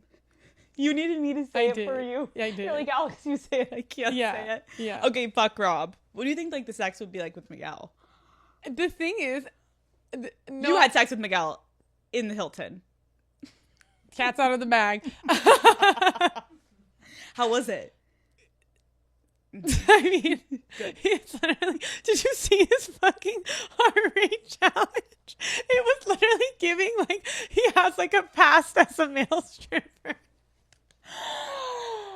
Fuck. I am curious though. Obviously, you've fucking seen the fan edits of you and Rob. Yes. They are everywhere. Yeah. When you saw all of these edits, were you surprised? Because it's like clearly what you're describing that you experienced in the villa is not this romantic love affair. And you're watching these edits that make it literally feel like you're like, I don't know, any fucking main character in a movie that they're together. I can understand why people were like invested in Rob and I. We were like, it felt like we were like twins. Yeah. It felt like we were like each other's like puzzle piece. There were so many like moments where I was like, oh my God, like they put him in here for me. I get it. Like, I get it. I understand why. Because even I was like, everyone in the villa was like, you and Rob are fucking adorable. Like, everyone loved us. Do you think you will be ever friends? Rob and I? Yeah. We are friends. I love Rob. I think he's a great person. Yeah. I do. I think he's so funny. I have such a good time with him. But I think we are good as friends. Okay. Just friends. Okay, last couple questions. And then we're wrapping up, I promise. Okay. How do you feel about the reunion? I'm excited for the reunion. I really am. I'm excited to go there and like be outside with my people and just see them again. I'm excited about it. Like, what do I think will happen in that time between? I'm not fucking sure. This bunch, though, I'm sure I will know. find something to fucking do. Where do Janae and Serena live? Serena lives in LA. Fuck yeah. Oh, wait. We're oh my about God. to be outside. Oh my God. I didn't realize she lived here. Where does Janae live? Vegas, so she's up in this bitch too. You know, PBG back on top. So It's literally like a show. Like I can already see it. literally, like, oh, we're so excited. Should we all go to Vegas? Yeah. Will we get arrested? Probably. Probably. Imagine I've our always- mugshots though. Okay. Okay. Our birthdays. I can't. Who are you dreading seeing if you had to pick one person? It's gonna be a little messy. Dreading seeing. Who did I not like? Probably Hakeem. Wait. Oh, hold on a minute. Is Kane? Wait. Rewind. Is Kane gonna be there? Cause I'll put him in as my answer, or like Josiah or something. Matter of fact, put all of Casa except for Iggy, Okay, that's a good answer. Who was the biggest drama stirrer in the villa? Kendall, or me. Well, mine wasn't unintentional. Okay. Kendall's felt a bit like he was. Mine was so unintentional. Like it was like just what felt like everyone said it felt like it was just following me, and I kept trying to get away from it. Right. But then it was like, wait, I'm catching up, and then I'm like, no, please, and then it's like, but I'm almost there, and then it would latch onto me, and I'd be like, fuck me, yeah. Does that happen to you in your personal life usually? Yes. It's really horrible. I think it's because I'm a triple Leo. So I think that's the issue here. It finds me. I'm telling you, I could sit here on your couch and some way, someone would bust through this door that you would never think. Like fucking Dwayne The Rock Johnson could come in here right now and say like, what did you do to me last night? And I would be like, wait, we've met? Leah. Yeah, I'm serious. It like, I don't know I believe how you. or why. I believe you because we watched it. Okay, who was the funniest? Or me and Serena is, but also though Janae is funny as fuck. Okay, the PBG. Yeah, that's the answer out for all of PBG. these. Who was the horniest? Everyone's saying it's wrong. Can you believe he had sex? Yeah, Miguel and I were dying. He goes, no, it was so bad. Like, Miguel came up to me the next day, had no idea I had sex, and Miguel was like, yeah, man, like, I can't, like, imagine having, like, sex in the room, like, blah, blah, blah. And Rob's like, me neither. He literally had it last night. Dude, the thing is, though, we seen them fuck one night. Yes, we were both like this. We were dying. We saw Rob get up to get the condom and stuff. Stop. Yeah. I'm dead. Yeah. Who was the most genuine? Serena. Okay, last question. What do you think is next for you? Like, are you going to stay in school? Are you going to be in Hollywood? What is happening? I want to finish school, but I also know that people want to hear from me. I know people want to interact with me. Like, if it weren't for people wanting to see me, I would probably just like head down, focus on myself. But the love that I've been receiving is like, I want to hang out with you guys. I want to talk to you guys. I want to do things for you guys. I want to do things with you guys. Like, it makes me really excited for like the future. So I definitely somehow, some way want to. Leah, I know this is not the last we will be seeing of you. Oh. You're a fucking star bitch, and I love you, and you're a Leo, so it feels right. Thank you so much for coming on Call Her Daddy. Wait, can you tell me the story? What was the vision board? What is the manifestation vision board of Call Her Daddy? I was drunk as fuck in my hotel room, writing down manifestations of what I wanted to come true, waiting for them to come tell me, hey, you're going on the show. And it happened. No phone, just vibes. Fucking slammed. I'm writing in the notebook. It's like really messy too because I'm that drunk. Like one eye open. And then I'm just writing this shit down. And then we're here. Here we are. But I also wrote down, I need to bring that journal to you because it's funny as fuck. You're going to die. I wrote in there, it said, it's day 3. I've realized I should not be drinking alone. And then I said, I'm starting to feel like Tom Hanks in Castaway. Bitch, you had a TV and you were on the beach. Where were you? What are you talking about? Hotel when room. When they put you away in the hotel? Yeah. How long were you in there? Like, a week? Almost 2 weeks almost. I lost track of time. Oh, so this is before you went into the villa. And I had no phone for a good amount of time. Wait, I thought you were saying this is after the. You're No, saying before you this is started all before. this. You manifested Caller Daddy before Yes! you even spoke on TV. Yes! Bitch, bye. Yes! Yes! What? You were already feeling like Tom Hanks in Castaway Yes. before you even started. I filming? know. Look at me now. Fuck, look at you now. You're free as a bird. Go live your fucking life. I can't wait to see what you do. I love you. I love This you was so much. fucking Thank iconic. you so I much love for you. having me. Dude, Fuck. we crushed. Crush.